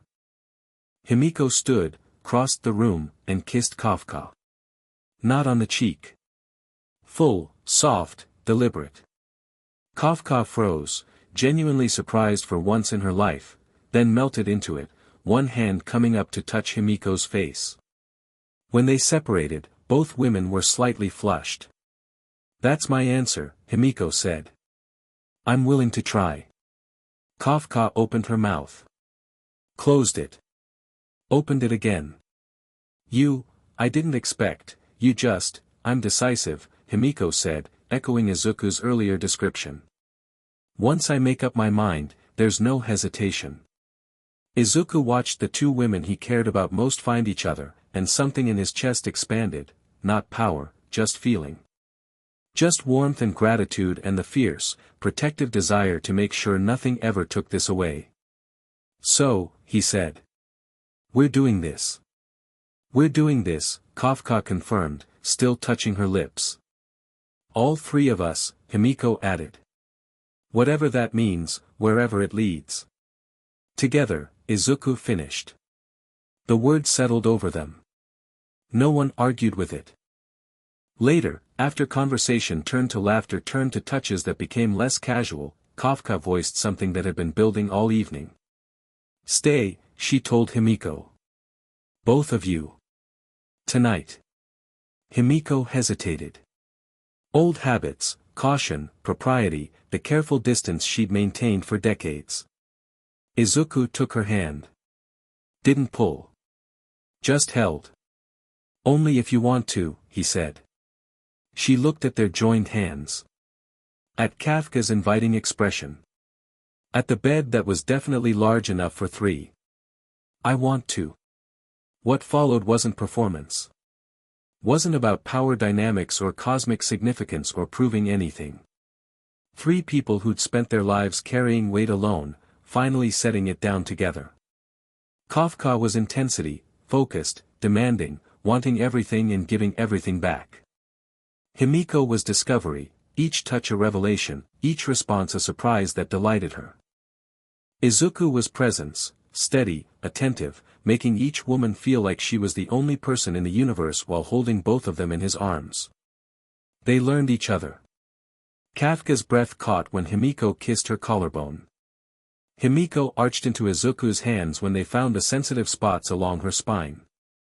Izuku groaned when both women focused on him simultaneously, Kafka's mouth on his neck, Himeko's hands on his chest, and the Genesis energy beneath his skin flared gold, casting the room in warm light.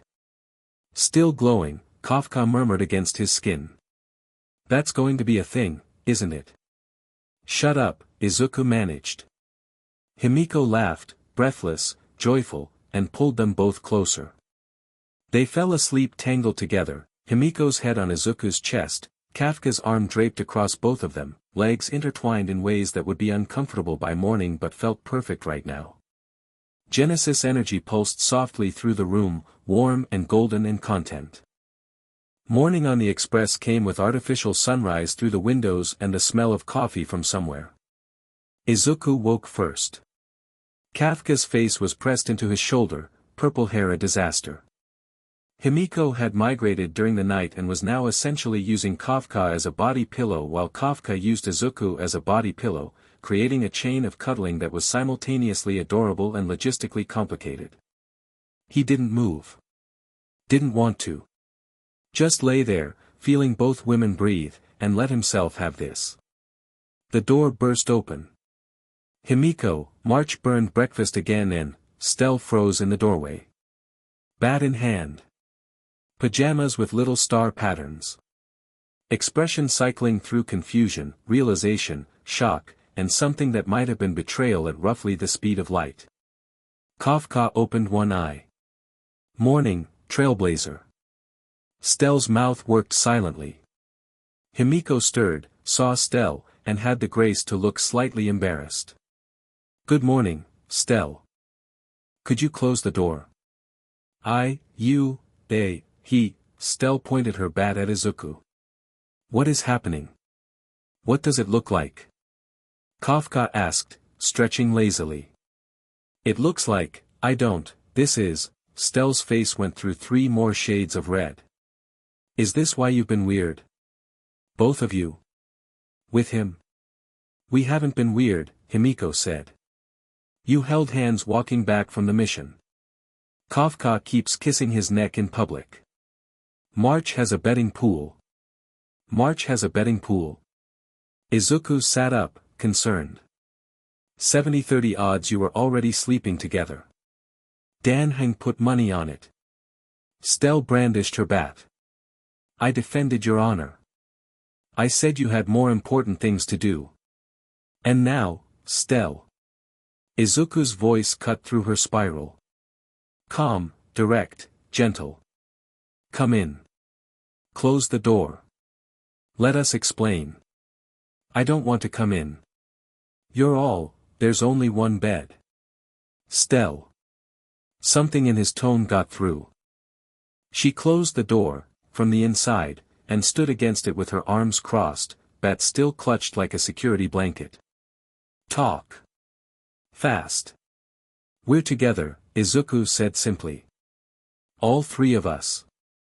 It developed naturally, honestly, and with everyone's knowledge and consent. That's not how relationships work. According to who? Kafka asked. According to, I don't know, everyone. Stelle. Himeko sat up, wrapping a sheet around herself. Are you angry because this is wrong, or are you angry because nobody told you? The question hit home. Stelle's aggressive posture sagged. Nobody told me, she mumbled. I'm part of this crew. I should know things. You're right. We should have talked to you. Himeko's voice was warm and sorry. That's on us. Specifically on me, Izuku added. I didn't know how to bring it up. I was worried you'd, what? Judge you? I don't care who you sleep with. Stelle's cheeks were still red. I care about being left out of the loop. You're not left out, Kafka said. She'd sat up too, looking at Stelle with an expression that was unusually soft. You're never left out, Stelle. We just weren't sure how to include you in this particular conversation. Because it's embarrassing. Because it's intimate. Kafka smiled. Different thing. Stelle stared at the floor. Her bat lowered to her side. So you're all, what? Dating? Together? Something like that, Izuku confirmed. And this is a permanent thing? We're figuring it out, Himeko said. Day by day. Okay. Stelle nodded jerkily. Fine. Whatever. I don't care. It's your business. She turned toward the door, paused, and looked back. But if he hurts either of you, I'm batting him into the nearest star. Fair, Kafka agreed. Accepted, Himeko added. Stelle left, closing the door harder than necessary. Silence. That went better than expected, Kafka said. She's processing, Himeko murmured. Give her time. Izuku stared at the door with the distinct feeling that something more complicated than embarrassment had been happening behind Stelle's eyes. 3 days passed. The express traveled through quiet space, heading toward its next destination. Life settled into a new rhythm that was both strange and surprisingly comfortable. Izuku split his nights between Kafka and Himeko's rooms, or more accurately, they split their nights in various combinations depending on mood and schedule. Sometimes all three together. Sometimes pairs. The crew noticed and opinions ranged from March's enthusiastic support to Dan Heng's polite indifference to Pom-Pom's extremely vocal discomfort about fraternization protocols. Stelle avoided Izuku. Not obviously, she still came to meals, still participated in briefings, still handled her duties. But the easy sparring sessions stopped. The casual conversations dried up. When they were in the same room, she positioned herself as far from him as possible and focused her attention on anything else. On the third day, Izuku had enough. He found her in the training deck, hitting a reinforced dummy with enough force to crack it. We need to talk, he said. Busy. Crack. The dummy's head flew off. Stelle. I said I'm busy. She grabbed another dummy, set it up, and wound up for another swing. Izuku created a wall between her bat and the target. Genesis energy, solid as steel. Her bat bounced off it and the recoil sent her stumbling backward. What the hell, talk to me. He dissolved the wall. Please. There's nothing to talk about. You haven't looked at me in 3 days. You skipped sparring. You leave rooms when I enter them. He stepped closer. If this is about the relationship, it's not about the stupid relationship. Stelle's grip on her bat tightened. I told you. I don't care who you sleep with. Then what is it? Silence. Stelle's jaw worked. Her eyes were too bright. When you stabilized my stellaron, she said quietly. On the Luofu. You reached inside me and created a containment structure around the core. I remember. It felt like, she stopped. Started again. Nobody's ever been that close to me. Not physically, inside. In the place where the stellaron lives. Where I live, under all the noise. She looked at the floor. You saw me. Actually saw me. And then 3 days later you're in bed with 2 other women and she cut herself off. Turned away. Izuku's heart cracked. Stelle. Don't. She started walking toward the exit. He was in front of her in an instant. Not Genesis speed, just instinct, putting himself between her and the door she was trying to escape through. Get out of my way. No. Izuku, you're important to me, he said. Not as a crewmate, not as a sparring partner, you. Stelle. The person who fights everything head-on because she's afraid of what happens if she stops moving. You don't know me. I held your soul in my hands and helped it stay whole. I think I know you better than anyone. He took a breath. And I think you're angry because you want something you don't believe you deserve. Her face crumpled. Just for a second, raw pain that she smothered immediately. I have a stellaron in my chest, she said flatly. I'm a walking disaster. I don't even have real memories, my whole identity might be fabricated. Why would anyone choose me when they already have 2 people who are whole and real and, you're whole? Izuku reached out, put his hand over her heart. Over the stellaron. She flinched but didn't pull away. You're real. And you're not a disaster, you're potential. Unrealized, unguided, but incredible. That's just your Aeon thing talking. Everything looks like potential to you. Maybe. But I've never wanted to help someone realize their potential more than I want to help you realize yours. He held her gaze. And it's not just the Aeon thing. Stelle's breathing hitched. Kafka said you were halfway there, Izuku added softly. I think she was wrong. I think you've been there the whole time. I don't know how to do this, Stelle whispered. Any of it. Feelings. Relationships. Whatever you 3 have. Neither did we. We're making it up as we go. That's terrifying. The best things usually are. She stood there, frozen between wanting to run and wanting to stay. Izuku waited. He'd learned patience from Himeko, directness from Kafka. From Stelle, he was learning that sometimes the bravest thing someone could do was just, not leave. Stelle's bat clattered to the floor. She grabbed his shirt, pulled him down, and kissed him. It was messy. Inexperienced. Her teeth knocked against his lip and she made a frustrated sound that was entirely Stelle. He gentled the kiss, not taking over, just showing her a pace that worked, and she followed, learning fast because she was good at everything physical and this was no exception. When she pulled back, her eyes were wide. I have no idea what I'm doing, she said. That's okay. He tucked a strand of silver hair behind her ear. We'll figure it out. What about Kafka and Himeko? What about us? Kafka asked from the doorway. Stelle went rigid. Izuku turned. Kafka and Himeko stood in the training deck entrance, both clearly having arrived moments ago. Himeko smiled gently. We were wondering when this would happen. You knew.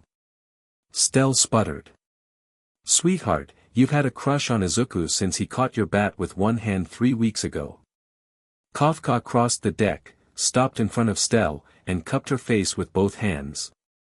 And honestly? You're adorable. Himeko and I have discussed it. Discussed, what? Whether we'd welcome you in. Himeko moved to stand beside Kafka. If you wanted to be welcomed. Stelle's eyes darted between the three of them. Izuku could see the war happening behind her expression, hope fighting disbelief, desire fighting self-doubt. You'd actually want me? She asked. Quiet. Vulnerable. Nothing like the brash, bat-swinging trailblazer. Yes, Izuku said. Obviously, Kafka added. Always, Himeko finished. Stelle's composure broke. Not into tears, Stelle didn't cry, but into an overwhelming rush that manifested as her tackling all three of them in a hug that knocked Kafka off her feet and nearly toppled Himeko. Okay, she yelled into the pile of bodies. I'm in. How does this work? Usually with less shouting, Kafka wheezed from under Stelle's elbow. And more personal space, Himeko added, gently extracting herself. But the enthusiasm is appreciated. Izuku lay on the training deck floor, buried under three women, Genesis energy crackling happily around all of them, and laughed. He laughed until his ribs hurt. The transition from 3 to 4 was different than going from 2 to 3. With Kafka and Himeko, the dynamic had been balanced, two experienced women finding equilibrium with each other and with Izuku. Adding Stelle changed the energy completely. She was raw where they were polished, loud where they were nuanced, and physically affectionate in ways that surprised everyone, including herself. Within 24 hours, she'd claimed a permanent spot on the parlor car's couch. This is my couch now, initiated 3 more sparring sessions with Izuku that ended in kissing, and accidentally broke a window during what she described as aggressive cuddling with Kafka. She's a hurricane, Kafka observed that evening, watching Stelle and March argue about something in the corridor. I love it. She doesn't know how to modulate, Himeko said, nursing a glass of wine. Everything is maximum intensity, all the time. Reminds me of someone. Izuku glanced at Kafka. I modulate. I choose not to. Kafka stole his coffee. There's a difference. Stelle burst back into the parlor car with the energy of someone being chased, dragged Izuku off the couch by his shirt, and announced, we're sparring again. I figured out how to beat your shield construct. It's 11 p.m. And some of us were having a quiet evening. Quiet evenings are for people without stellarons. She was already pulling him toward the door. Come on. He went. Because saying no to Stelle when she was excited was both impossible and undesirable. In the training deck, she demonstrated her new technique, a feint with her bat followed by a stellaron-enhanced punch that bypassed his Genesis shield by attacking the point where his concentration divided between construct and awareness. It worked. She hit him clean in the ribs and he actually felt it. Ha! She pumped her fist. Did you see that? I got you. You got me. He rubbed his ribs, grinning despite the bruise forming. That was brilliant. Where did you come up with? She kissed him again. Still messy, still aggressive, but improving. She tasted like the protein bars she lived on and the faint ozone edge that was pure stellaron. I want to try something, she said against his mouth. What? Everything. She pulled back, cheeks red but eyes steady. I want to try everything. With you. With them. All of it. We have time, Stelle. There's no rush. Maybe not for you. You're an Aeon, you have forever. Her hands tightened on his shirt. I don't know how long I have. The stellaron, nobody knows what it'll do long term. And I don't want to waste time being careful. The honesty of it hit him in the chest. Okay, he said. Everything. At your pace. My pace is fast. I noticed. She grinned, full and bright and fearless, and pulled him toward the door. Let's go find the others. Later, much later, when all four of them had learned new things about each other and the room was quiet except for breathing and the soft hum of the express, Stelle lay between Himeko and Kafka, Izuku curved behind her, his arm across all three women. She was trembling, not from cold or fear, but from the overwhelming reality of being held by people who chose her. "Nobody leaves," she murmured. "Right? Nobody wakes up tomorrow and decides this was a mistake." "Nobody leaves," Izuku confirmed. "Nobody," Kafka echoed. "We're here," Himeko whispered, pressing a kiss to Stelle's temple. "All of us." Stelle's trembling slowed. Stopped. She relaxed into the warmth, into the safety, into the family she hadn't known she needed until it wrapped itself around her. Genesis energy glowed softly across all four of them, warm, golden, alive with creative potential. Deep in the express, in the cargo bay nobody visited, the chrysalis pulsed. It had grown over the past weeks. Fed on ambient Genesis energy that saturated the train's systems. The shell was harder now, darker, with geometric patterns etched into its surface that buzzed when observed directly. Inside, something stirred. Something that had been dead for a very long time and was slowly, patiently, inevitably remembering what it meant to be alive. It felt the four signatures above, the Aeon, the Hunter, the Navigator, the Trailblazer. It felt the new connections between them, the creative energy that genuine love produced. It wanted that energy. It could feel the stellaron in the Trailblazer's chest, a compatible signal, a compatible vessel. The resonance between its own nature and that alien core was growing stronger every day. Soon. The chrysalis pulsed once more and went still. Not dormant. Waiting. Chapter 3, Genesis. Kafka threw the knife at his head at 6 a.m. Izuku caught it between two fingers without opening his eyes, rolled sideways out of bed, and had a Genesis construct pinning her to the wall before his brain fully woke up. "Good reflexes," Kafka said, completely unbothered by the golden energy pressing her shoulders flat. "Getting faster. You threw a knife at me. Training exercise. At 6 in the morning. Best time. Your guard's lowest right after sleep." She grinned. "Also, Himeko sent me. Breakfast is ready and she said if you don't eat something before noon today she's confiscating your research materials." Izuku dissolved the construct and rubbed his face. 1 month since the Luofu. 1 month since Stelle had crashed into their relationship with the subtlety of a meteor. 1 month of somehow finding domestic rhythm in the middle of cosmic chaos. He hadn't expected any of it. "Where's Stelle?" he asked, pulling on clothes. "Training deck." "Where else?" Kafka peeled herself off the wall and adjusted her collar. "She's been up since 4. Something about perfecting her follow-through. She said that yesterday too. And the day before. She's competitive. It's cute." Kafka paused at the door, her expression shifting into something more serious. "Also, I need to talk to you. After breakfast. Privately." Something in her voice made his stomach tighten. "About what?" "After breakfast." She smiled, but it didn't reach her eyes. "Come eat." Himeko's breakfasts had become a crew institution. The navigator cooked like she navigated, with precision, creativity, and a glass of wine within arm's reach regardless of the hour. Today she'd produced something involving eggs, alien vegetables, and a sauce that Dan Heng claimed was adequate, which was his highest compliment. The parlor car was full. March chattered with Stelle about combat techniques.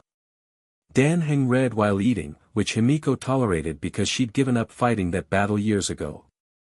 Pom Pom supervised from a high shelf, occasionally dropping opinions nobody had requested.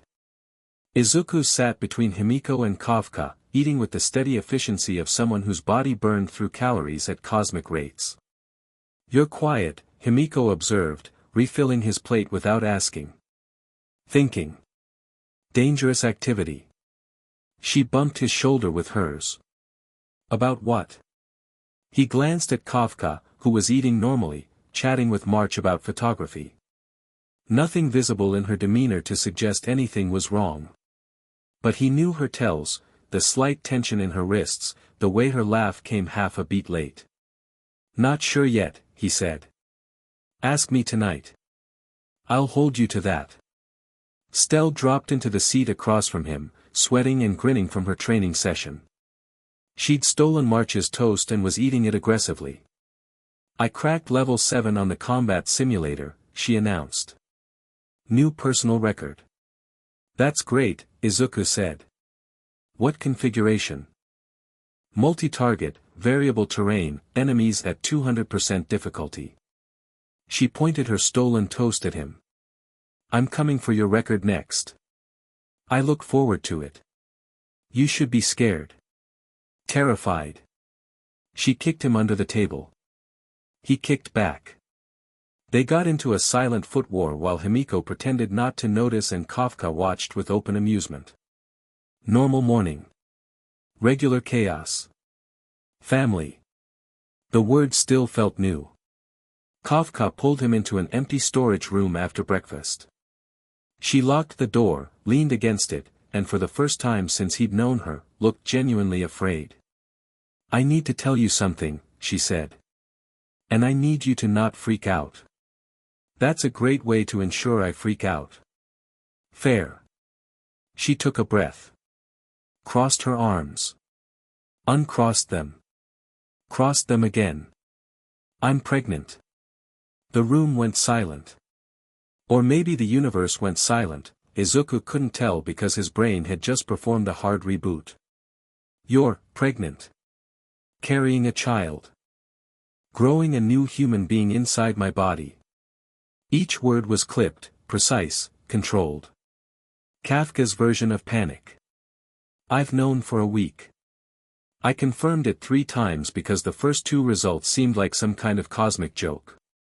"A week? You've known why didn't you tell me?" "Because I needed to decide how I felt about it first." She met his eyes. "I'm a Stellaron hunter, Izuku. I've killed people. I've destroyed things. I've spent years being a weapon pointed at whatever Elio decided needed breaking. And now I'm supposed to be a mother. Kafka, I don't know how to be gentle. I don't know how to be safe. I don't know how to be the kind of person who raises a child and doesn't screw them up completely." Her voice cracked on the last word. "Just slightly. Just enough." Izuku crossed the room in 2 steps, took her face in his hands, and kissed her forehead. "You're already gentle," he said against her skin. "With me. With Himeko. With Stelle. You've been gentle for weeks and you didn't even notice. That's different." "How?" "Because you can handle me. A child can't. A child won't have just you. They'll have me, Himeko, Stelle, this entire insane crew." He pulled back to look at her. "You won't be alone in this. I promise." Kafka's eyes glistened. She blinked it away with practiced speed. "You're happy," she said. Not a question, an observation, tinged with disbelief. "You're actually happy about this." "I'm terrified and happy and overwhelmed and about 12 other things." He laughed, shaky, wet, real. "Kafka, I died. I lost everything, my world, my future, every possibility I'd ever imagined. And now you're telling me I'm going to be a father? Surprise. Best surprise of my entire existence." He pressed his forehead to hers. "Both existences." She finally let herself smile.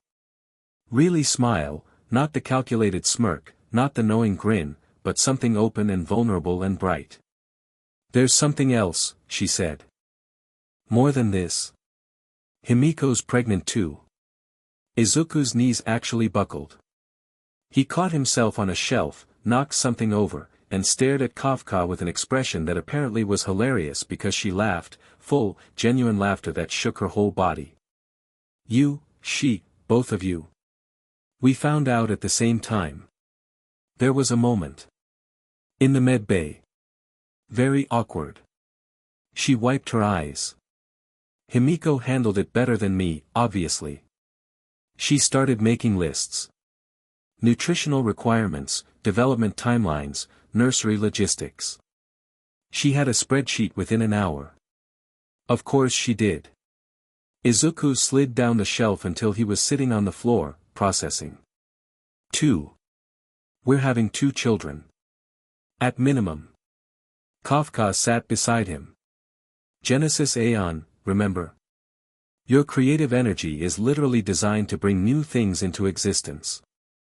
I'm frankly amazed it took this long. Is that what this is? My power?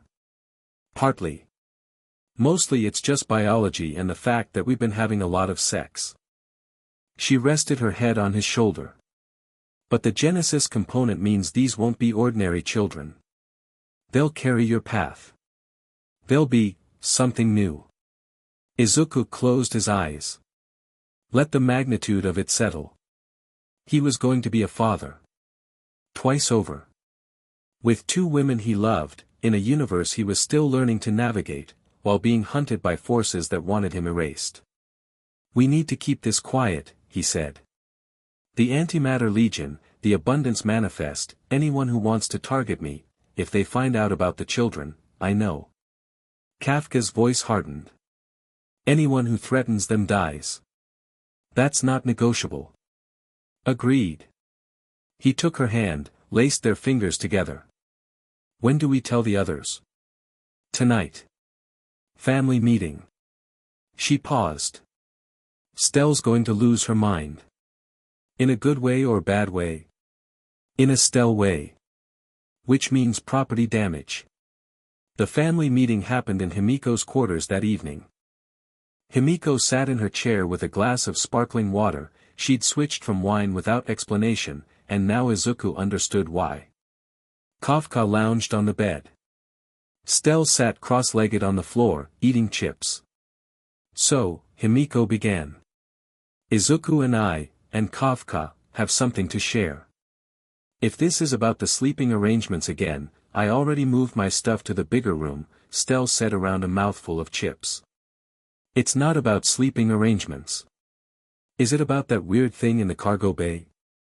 Because I've been meaning to ask about that. Everyone went very still. What weird thing? Izuku asked carefully. The chrysalis. In storage bay 7. It wasn't there last month but it's there now and it's kind of creepy. Stelle shrugged. I figured it was one of your Genesis experiments. I haven't created anything in storage bay 7. Dead silence. Kafka sat up. Himeko set her water down. Show me, Izuku said. Storage bay 7 was dark, rarely visited, and filled with surplus equipment from past express missions. And in the far corner, wedged between 2 decommissioned consoles, sat a chrysalis the size of a large dog. It was darker than Stelle had described. Black, with veins of sickly green pulsing through geometric patterns on its surface. The air around it felt wrong, not dangerous exactly, but hungry. Like it was pulling ambient energy toward itself. Izuku's Genesis senses screamed. That's not mine, he said, pulling Stelle behind him. That's propagation energy. Propagation. Himeko drew her blade. As in Tezazarunth. A fragment. A seed. He studied the chrysalis without approaching. It's been feeding on my Genesis energy, the ambient radiation that leaks from me constantly. Using it to grow. For how long? Kafka had her weapons drawn, flanking from the left. Weeks. Maybe since the first battle. Remember the strange objects we found on the battlefield? The ones that dissolved. Himeko's face went hard. They didn't dissolve. They burrowed. Into the express. Into the walls. Found a dark corner and started incubating. Izuku's fists clenched. I should have caught this sooner. Can you destroy it?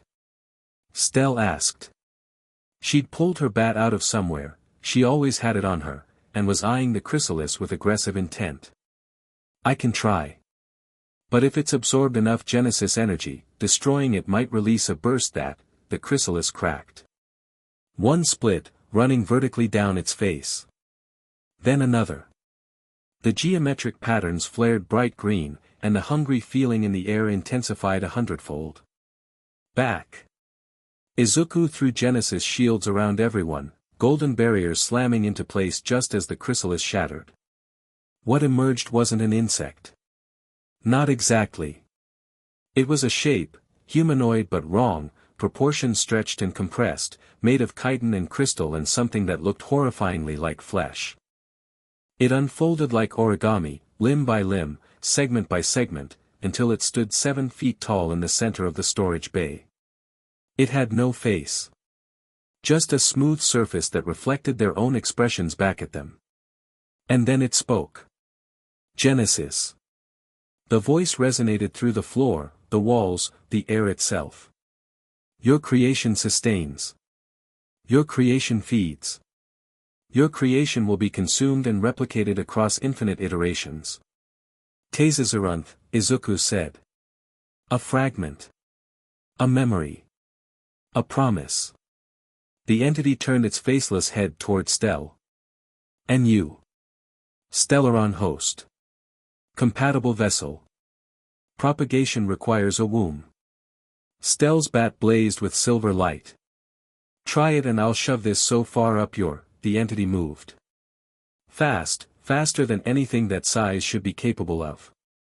It blurred across the storage bay, past Izuku's shields like they weren't there, and seized Stelle by the throat. Her Stellaron screamed. Izuku felt it, the core in her chest reacting to the propagation fragment, resonating, trying to synchronize. The entity was attempting to merge with her, to use her Stellaron as an anchor point for Teizazaruntha's resurrection. Get off her. Kafka's spirit whisper slammed into the entity. Useless, it had no mind to control. Himeko's blade carved through its arm, and the limb shattered only to immediately regenerate from the fragments. Propagation. It multiplied. Every piece that broke off grew into a new piece. Fighting it conventionally was feeding it. Izuku abandoned his shields and charged. Genesis energy wrapped around his fist, not constructing, not creating, but the raw force of potential concentrated into a single point. He hit the entity in its torso with everything he had. It flew backward, releasing Stelle, and cratered the far wall. Izuku was on it instantly, both hands on its chest, pouring Genesis energy directly into the propagation matrix. You want creation, he snarled. Let me show you what creation does to parasites. He didn't destroy the fragments, he couldn't, that wasn't his nature. Instead, he overwrote them. Genesis energy flooding every cell, every crystal, every piece of stolen potential, rewriting the propagation code with his own creative blueprint. The entity thrashed. Screamed. Its body warped as two cosmic forces fought for control of its structure. Genesis cannot overwrite propagation. Propagation is eternal. Propagation is, you're not eternal. Izuku pushed harder. Golden light blazed from the contact point, blinding. You're not even alive. You're an echo. A dead god's last tantrum. And I'm done letting you grow in my home. The overwriting completed. The entity dissolved, not into nothing, but into Genesis energy. Clean, golden, purposeful. It scattered through the storage bay like pollen, settled onto surfaces, and faded. Silence. Izuku stood in the center of the bay, breathing hard, golden cracks covering his entire body, eyes blazing with light that cast sharp shadows across the room. Kafka was already at Stelle's side. The trailblazer lay on the ground, conscious but shaking, her hand pressed to her chest where the Stellaron pulsed erratically. Stelle. Izuku dropped to his knees beside her. Are you? It's inside me. Her voice was thin, strained. The fragment, when it grabbed me, something got through. Into the Stellaron. I can feel it growing. Horror iced through his veins. What does it feel like? Like bugs crawling through my chest cavity. She gritted her teeth. Like something's trying to hatch. Don't touch me yet. She grabbed his wrist, stopping him. If you pour Genesis energy in while the propagation fragment is active, it'll feed on it. Your power is creation, propagation eats creation. You'd be making it stronger. She was right. The analytical part of his brain, the part that had survived from his hero days, the part that assessed threats and identified weaknesses in real time, confirmed it immediately. Then how do we stop it? You don't stop propagation with creation, Dan Heng said from the doorway. He'd arrived silently, spear drawn, having heard the commotion. You stop it with transformation.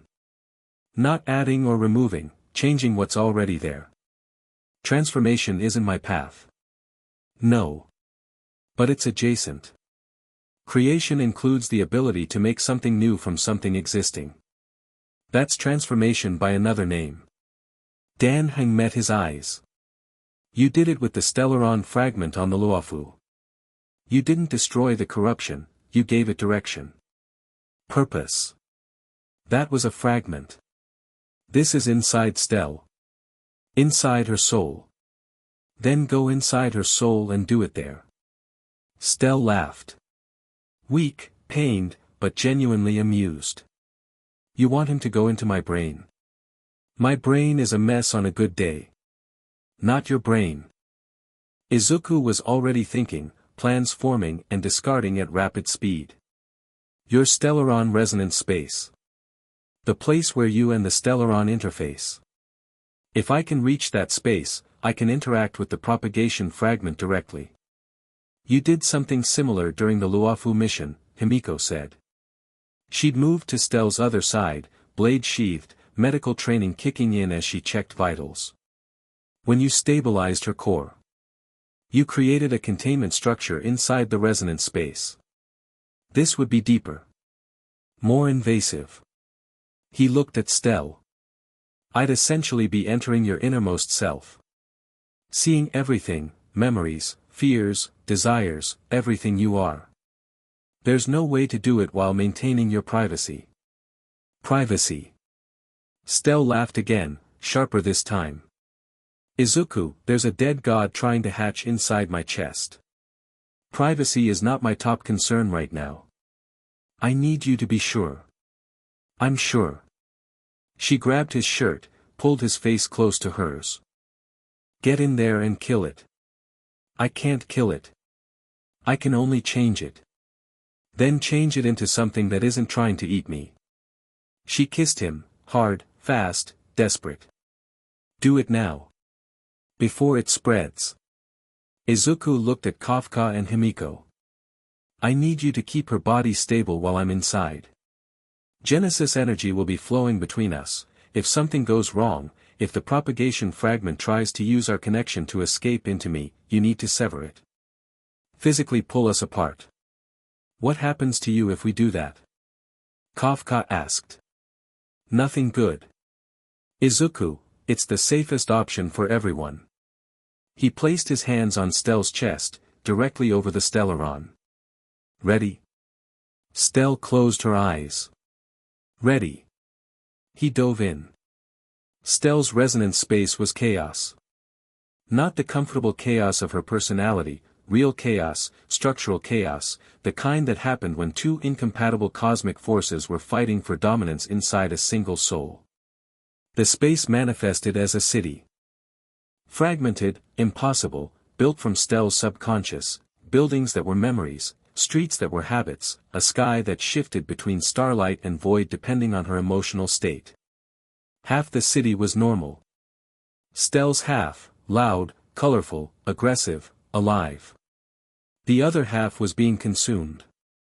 Propagation corruption spread through the cityscape like mold, converting structures into hive-like formations. Streets became tunnels. Buildings became chambers. And at the center of the corruption, where Stelle's Stellaron blazed like a dying sun, something was growing. Izuku moved through the streets quickly, Genesis energy forming a protective shell around him. The propagation corruption tried to reach him, tendrils of chitin and crystal extending from walls and floors, but his creative aura repelled them. Parasites couldn't feed on energy that was actively being directed. "Stelle," he called. "Can you hear me?" "Here." Her voice came from everywhere and nowhere. "I can feel you. It's weird. Like someone wearing my skin as a jacket. Charming image. I'm a charming person." A pause. The corruption centered around the stellaron. That's where the fragment is trying to anchor. If it completes the connection, it'll use my core as a beacon to draw more propagation entities. I see it. He was approaching the city center now, where the stellaron hung in the sky, a sphere of compressed potential surrounded by a web of green-black corruption. The propagation fragment had woven itself into the core's outer layers, feeding on its energy, slowly converting it. "There's something else," Stelle said quietly. Izuku saw it. Standing before the stellaron, between him and the corruption, was Stelle. Not Stelle. A reflection. Her height, her build, her silver hair, but twisted. Darker. Eyes that glowed with propagation green instead of stellaron silver. She held a version of Stelle's bat that was made of chitin and bone, and she smiled with teeth that were too sharp. "Welcome, Genesis," the shade said. "She's been expecting you. We've been expecting you. You're the propagation fragment. I'm what Stelle could become. What she should become." The shade spread her arms. "Look at her. No memories. No identity. No past. She's a blank slate, an empty vessel waiting to be filled. Propagation fills the empty spaces. Propagation completes the incomplete. Stelle isn't incomplete. Isn't she?" The shade tilted her head. "She doesn't know who she was before. She doesn't know why she exists. She clings to the express crew because without them she's nothing, a girl with a bomb in her chest and no reason to keep breathing." "That's not true. Ask her." The shade pointed up. "She's watching right now. Listening. And deep down, she agrees with every word I'm saying." "Stelle." Izuku didn't look at the shade. Looked past her, at the stellaron, at the soul it contained.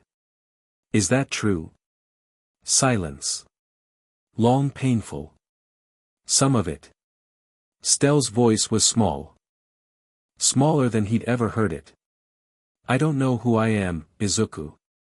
I don't know if I was someone before or if I was created by the stellaron. I don't know if my feelings are real or programmed. I don't know if you love me or if you love a mask." The shade smiled wider. "See? She knows. She knows she has doubts," Izuku said. "Everyone has doubts. Not like hers. Her doubts are existential. Fundamental. She doesn't doubt herself, she doubts her own existence." The shade began walking toward him, bat dragging on the ground, leaving a trail of corruption. "I can end that doubt. Propagation gives purpose. Propagation fills the void. Let me complete her, and she'll never question her identity again. Because she won't have one. She'll be a vessel. A hive. She'll be whole.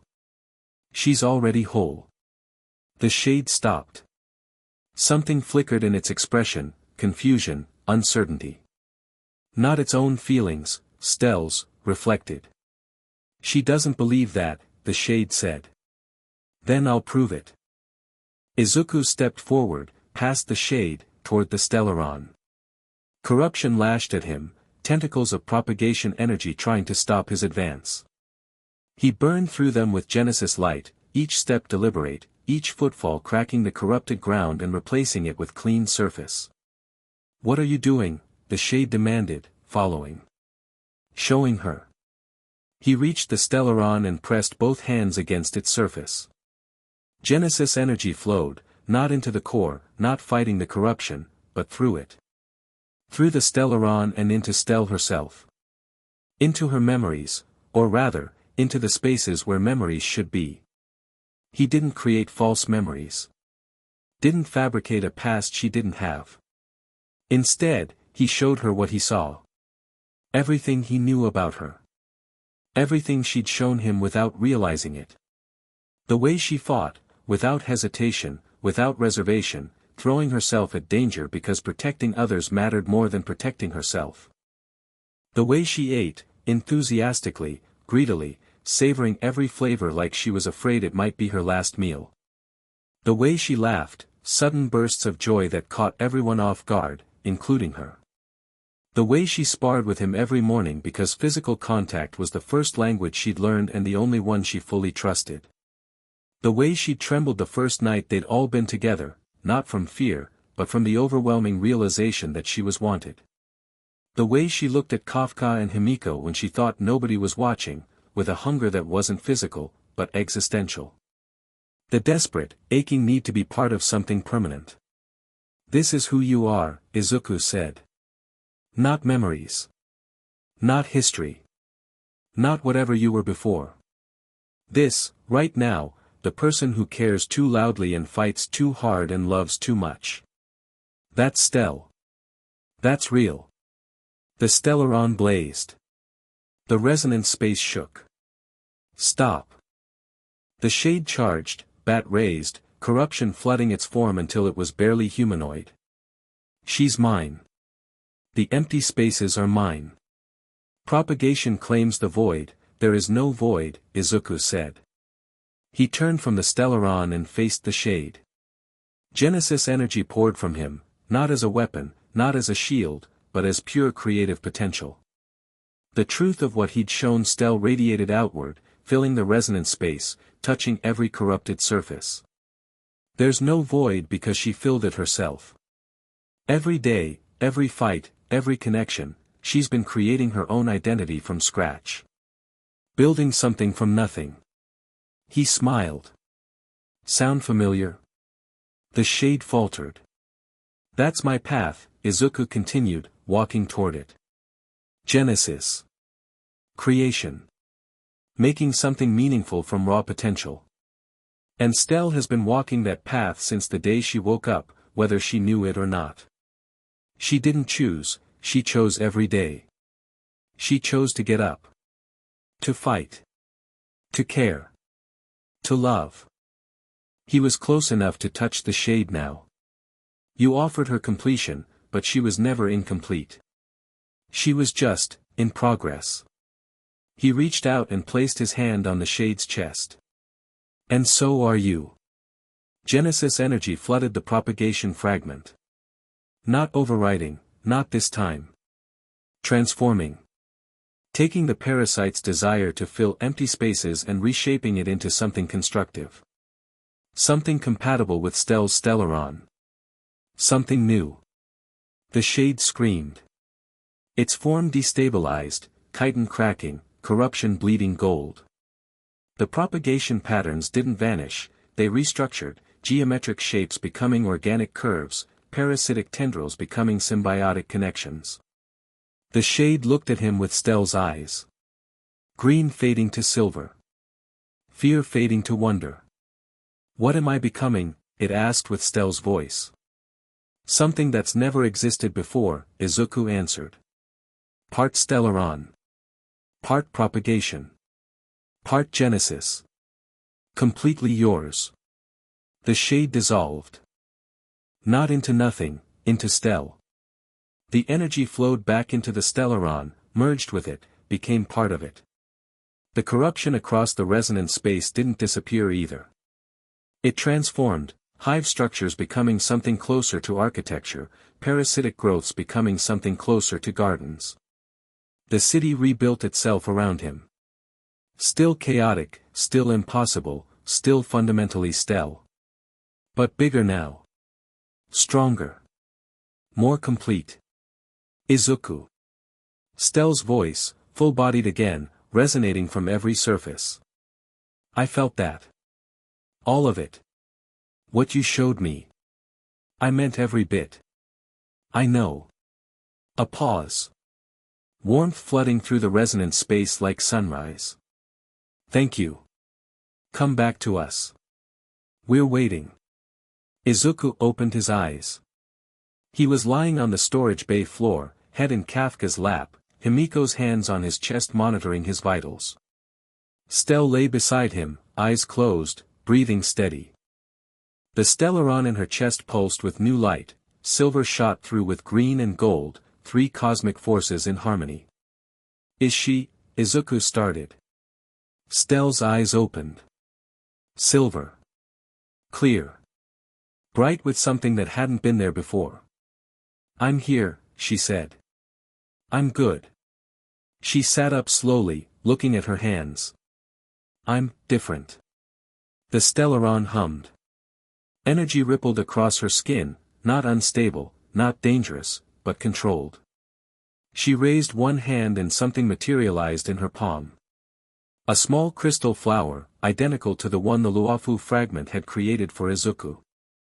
I can create things, she whispered. Not like you, smaller, simpler. But I can feel the potential.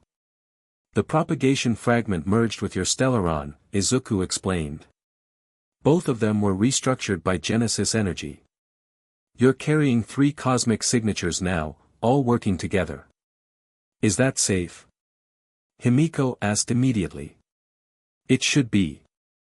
The fragments are in harmony, they're enhancing each other instead of competing. He looked at Stelle. How do you feel?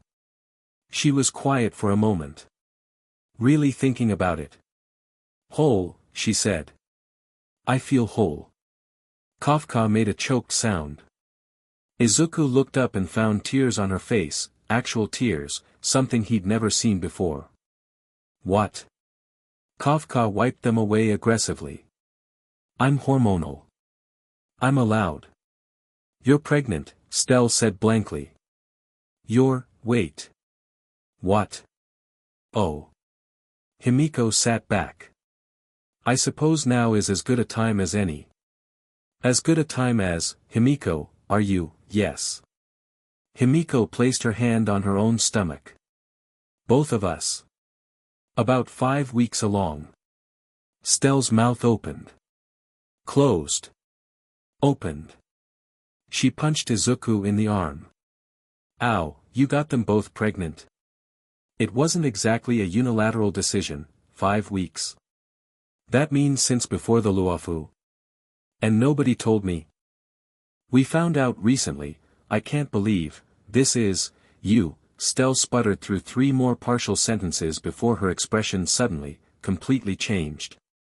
Her hand went to her own stomach. The fragment, she said slowly.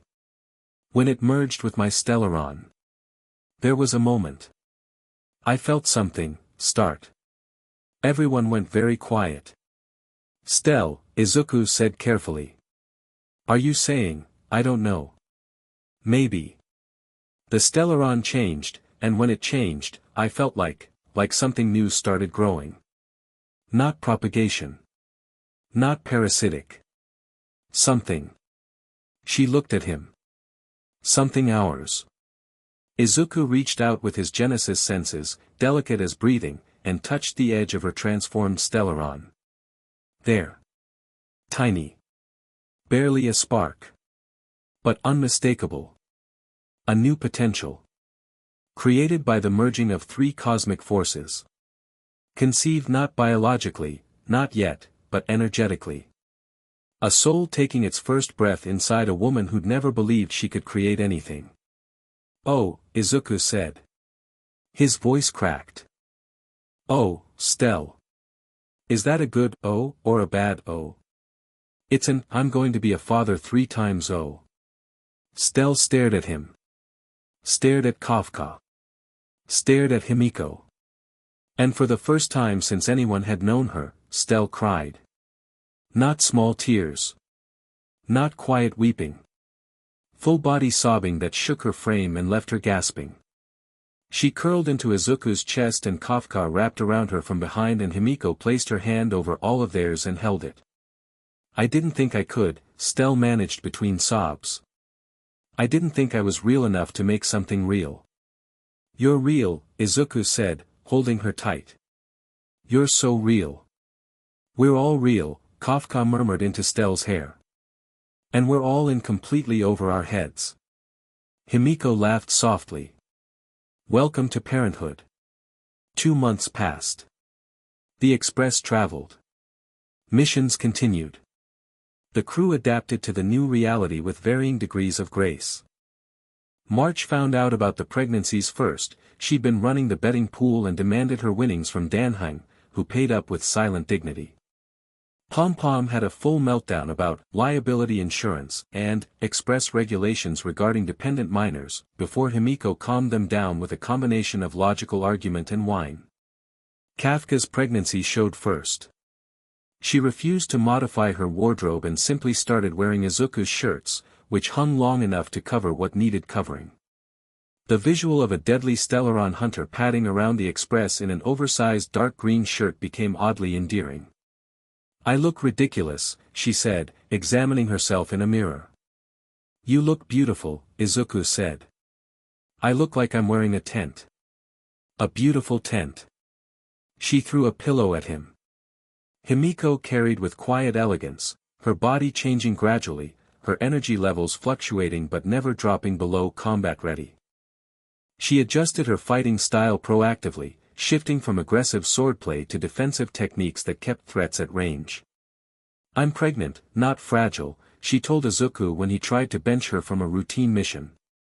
Women have been doing this for millennia. I can handle it. Women haven't been doing it while fighting cosmic horrors. Then I'll be the first. She kissed his cheek. Stop hovering. Stelle's situation was unique. Her pregnancy wasn't purely biological, the Stellaron propagation genesis fusion in her chest was nurturing the new life energetically, supplementing the physical process. The result was a pregnancy that progressed differently, faster in some ways, slower in others, and occasionally producing side effects that nobody could explain. I grew a flower this morning, Stelle announced at breakfast one day. Out of my hand. Just sprouted. Little purple thing. That's new, Danheng said. Also, I can hear the Express's engines talking. They're very polite. The engines don't talk, Pom-Pom said. They do now. Stelle shrugged and went back to eating 3 plates of eggs. Apparently they've been lonely. Izuku monitored everything. His Genesis senses tracked each developing life with obsessive attention, 3 new sparks of potential, growing and differentiating, becoming individual. Kafka's child felt sharp and quick, already exhibiting traces of their mother's mental acuity. Himeko's felt warm and steady, a stabilizing presence even in utero.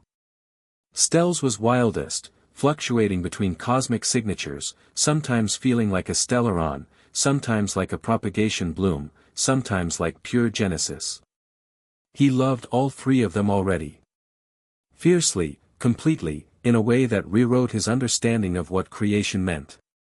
This was Genesis. Not stars or constructs or cosmic intervention.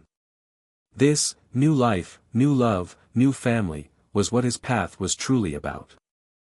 Kafka found him on the observation deck at midnight, staring at stars. You're doing the thing again, she said, sliding in beside him. What thing? The contemplating the vastness of existence thing. You get a specific face. She traced his jaw with one finger. This face. I'm thinking about what comes next. Next is diapers and sleep deprivation. After that. Long term.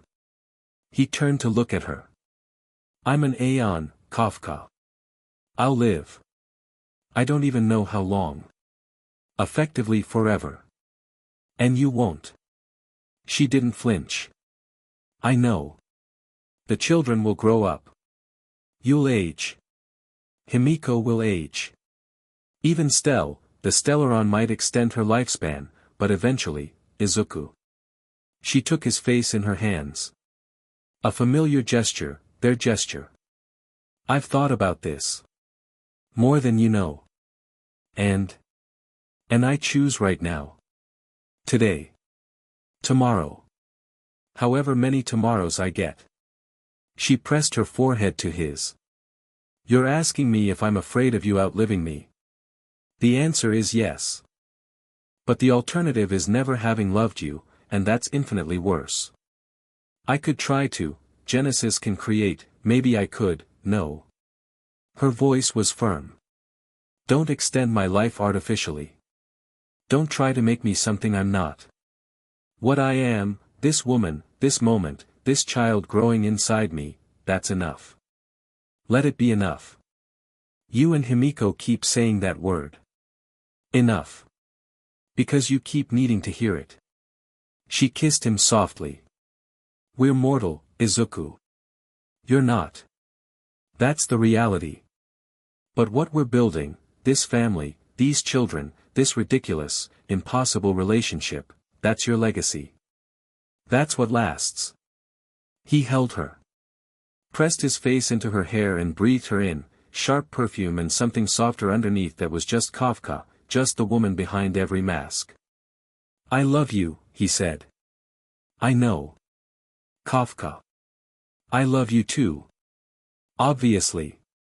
She pulled back, wiped her eyes. Hormones again. Ignore me. Never. She smiled. Real. Unguarded. His. The alert came at 3 a.m. Izuku felt it before the systems registered, a disturbance at the edge of his Genesis perception, massive and hostile and utterly, fundamentally opposed to everything he was. He was on the command deck in seconds, still pulling on clothes, finding Himeko already there. She'd developed the same instinct, captain's awareness that something was wrong before the instruments confirmed it. What is it? He asked. The star charts answered. At the edge of sensor range, a presence was approaching. Not a fleet, not ships or soldiers or anything that could be counted or measured in conventional terms. A pressure. A weight. A concept given form and moving through space with the inevitability of entropy itself. Nanook, Himeko breathed. Not an avatar. Not a general.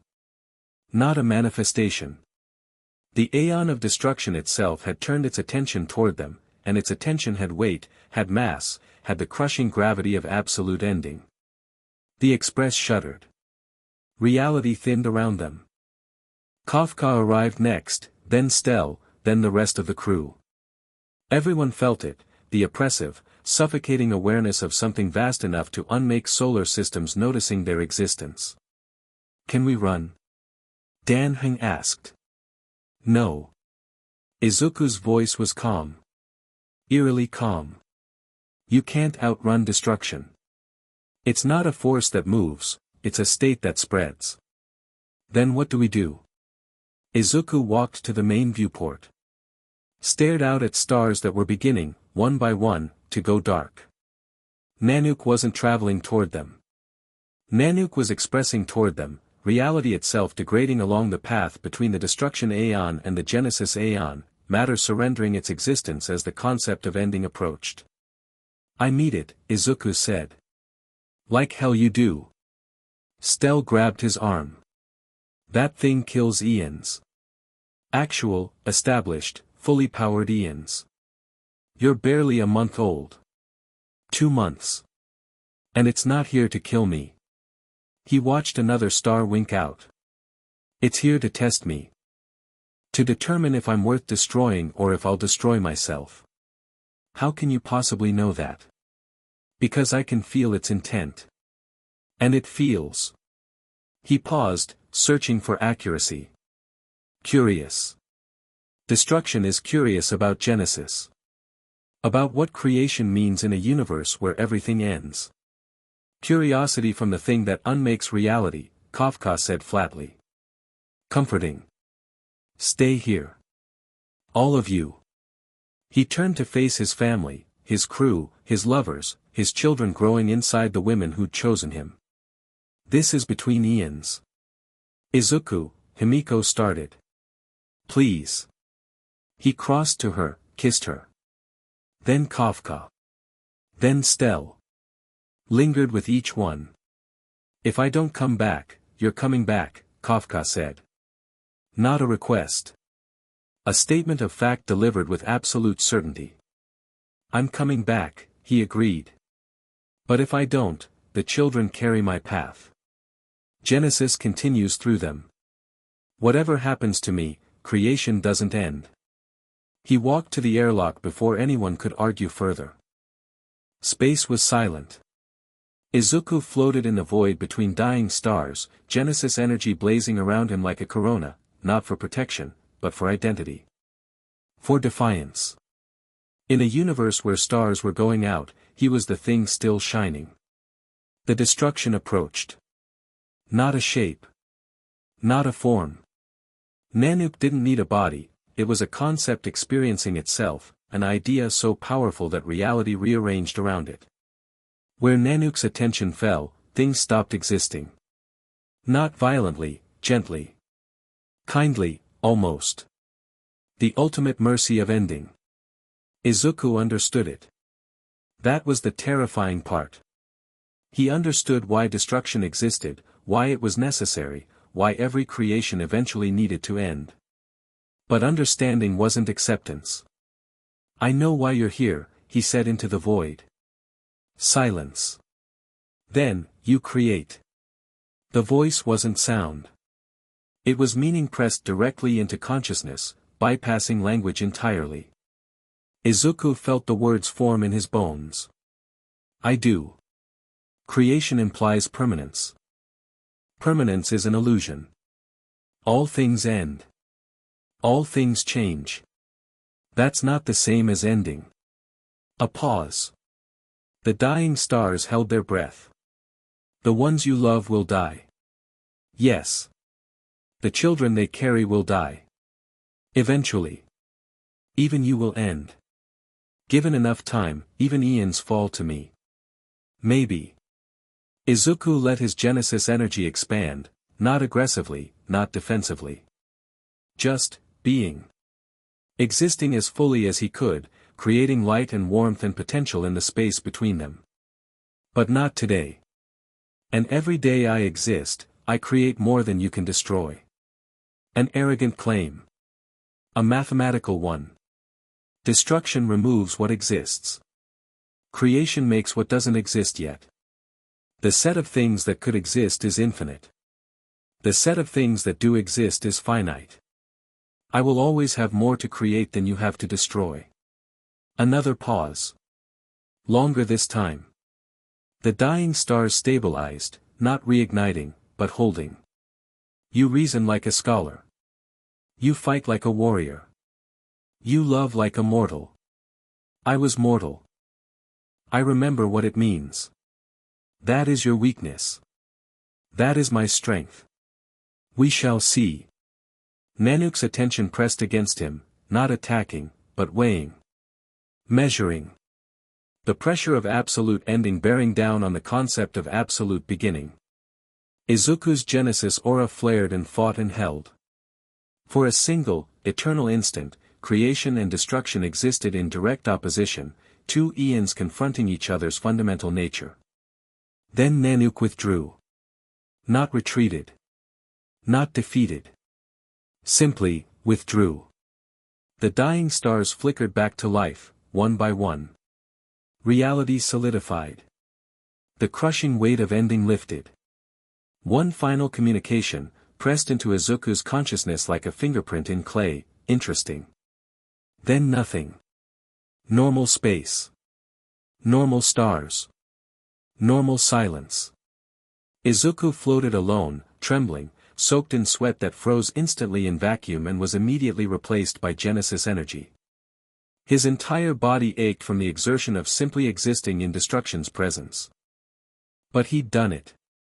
He'd stood before the ending of all things and refused to stop beginning. The express retrieved him 20 minutes later. He collapsed in the airlock and didn't move until 3 pairs of hands pulled him upright. Kafka on his left, Himeko on his right, Stelle in front, all of them holding him, supporting him, refusing to let him fall. What happened? Himeko demanded. We talked. Izuku's laugh was exhausted and slightly hysterical. Nanook and I had a conversation about mortality and mathematics. You had a chat with the god of destruction. Stelle's voice cracked with disbelief. More of a philosophical debate. He leaned into their combined support. I think I won. You think? It left. That counts as winning. He closed his eyes. I'm going to sleep now. For several days. Nobody wake me up unless reality is ending. Reality was ending 5 minutes ago, Kafka pointed out. Unless it ends again, then. They carried him to bed. All 4 of them fit, barely, awkwardly, with elbows in faces and Stelle's knee in someone's ribs. Genesis energy pulsed weakly around them, warm and protective and utterly, completely spent. Izuku slept. Dreamed of nothing. Woke to find all 3 women still there, still holding him, still choosing him. He closed his eyes and slept again. He'd earned it. The months that followed were the best of any life Izuku had lived. Kafka grew rounder and more irritable and more beautiful in ways that made her furious. She stopped going on missions at 6 months, not voluntarily, but because Himeko physically blocked the airlock and said no with enough authority to stop a Stellaron hunter in her tracks. I'm pregnant, not disabled. You're pregnant with an Aeon's child and your morning sickness makes you temporarily uncontrollable. Last week you accidentally spirit whispered Dan Heng into doing a handstand for 3 hours. That was funny. It was dangerous. It was funny and dangerous. Best kind. Himeko managed her own pregnancy with characteristic grace and organization. The spreadsheets multiplied. Nutritional plans were posted in the galley.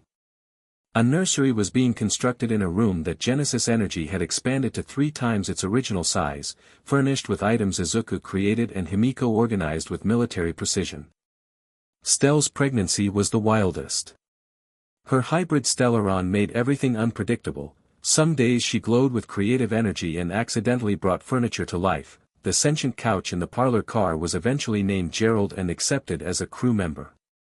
Other days the propagation elements surged and she grew crystalline flowers from her fingertips without trying.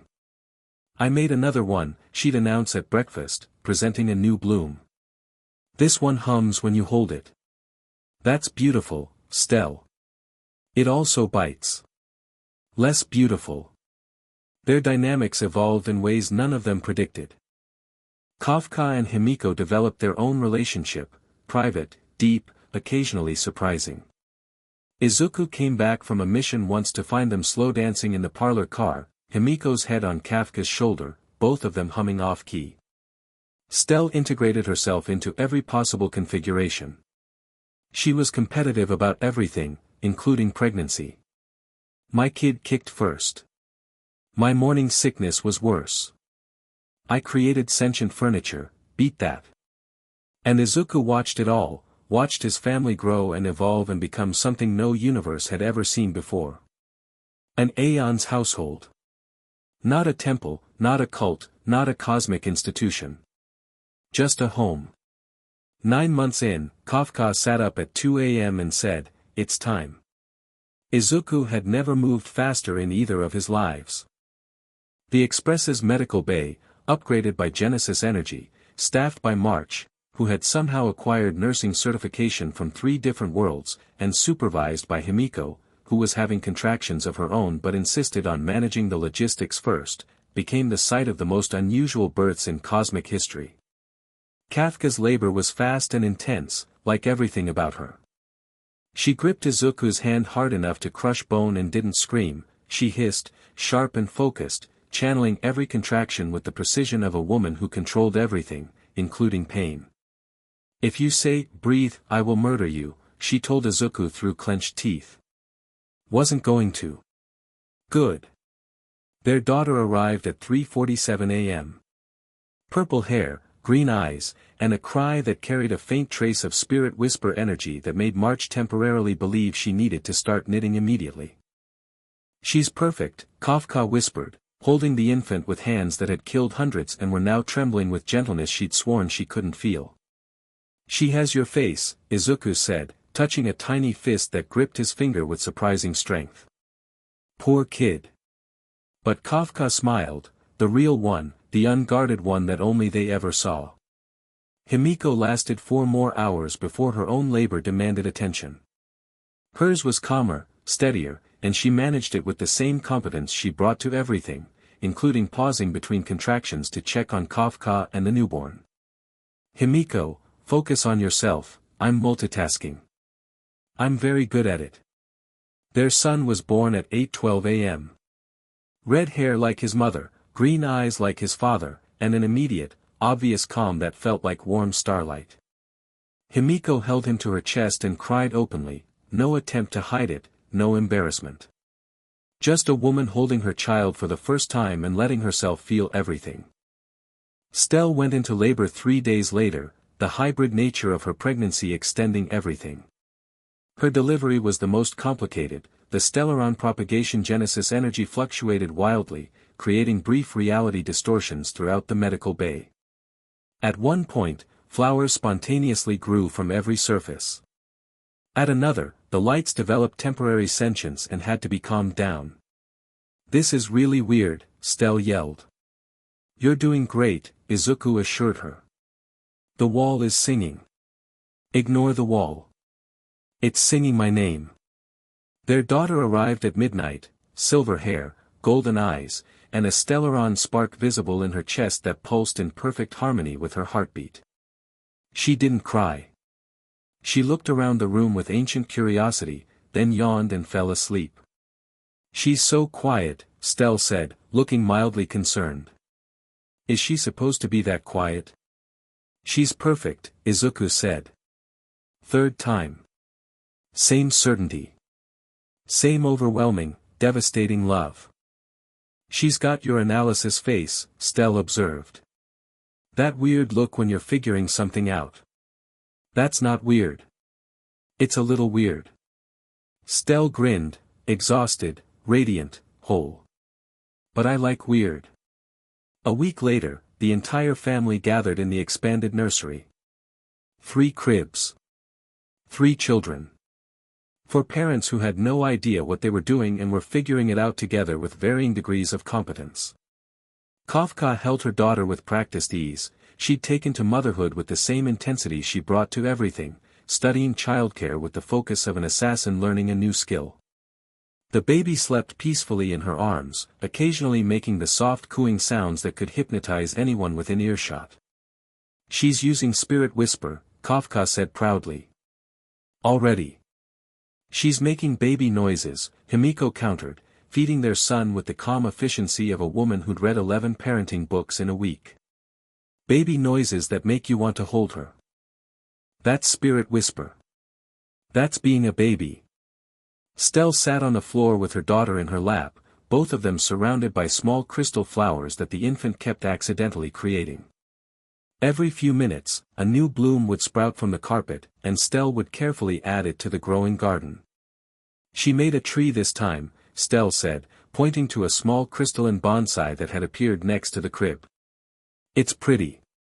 It's alive," Izuku confirmed, sensing the tree's energy. "She created actual life. At 1 week old.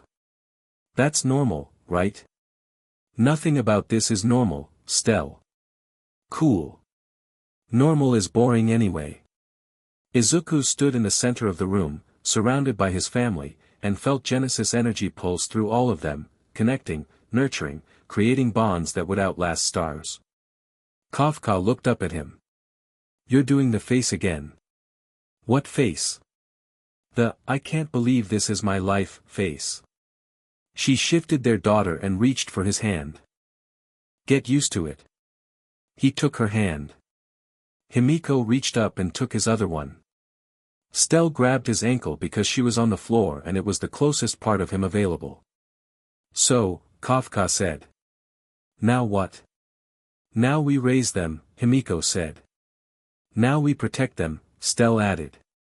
"Now we live," Izuku finished. He looked out the nursery window at the stars streaming past. Somewhere out there, Nanook was watching. The Antimatter Legion was regrouping. Elio was rewriting scripts. The universe was vast and dangerous and full of forces that wanted to end what he'd created. Let them come. He'd been a hero who died saving one world. He'd been reborn as a god who could create infinite worlds. But the only world that mattered was this one, this room, these people, these children, this impossible family that had no right to exist and existed anyway. Genesis wasn't about stars or civilizations or cosmic legacy. Genesis was about this, the choice to create something worth protecting, and the strength to protect it. Izuku Midoriya, the Aeon of Genesis, held his family close and let himself smile. He was home. The end. Thank you for watching this video. Please be sure to subscribe to our channel and like this video.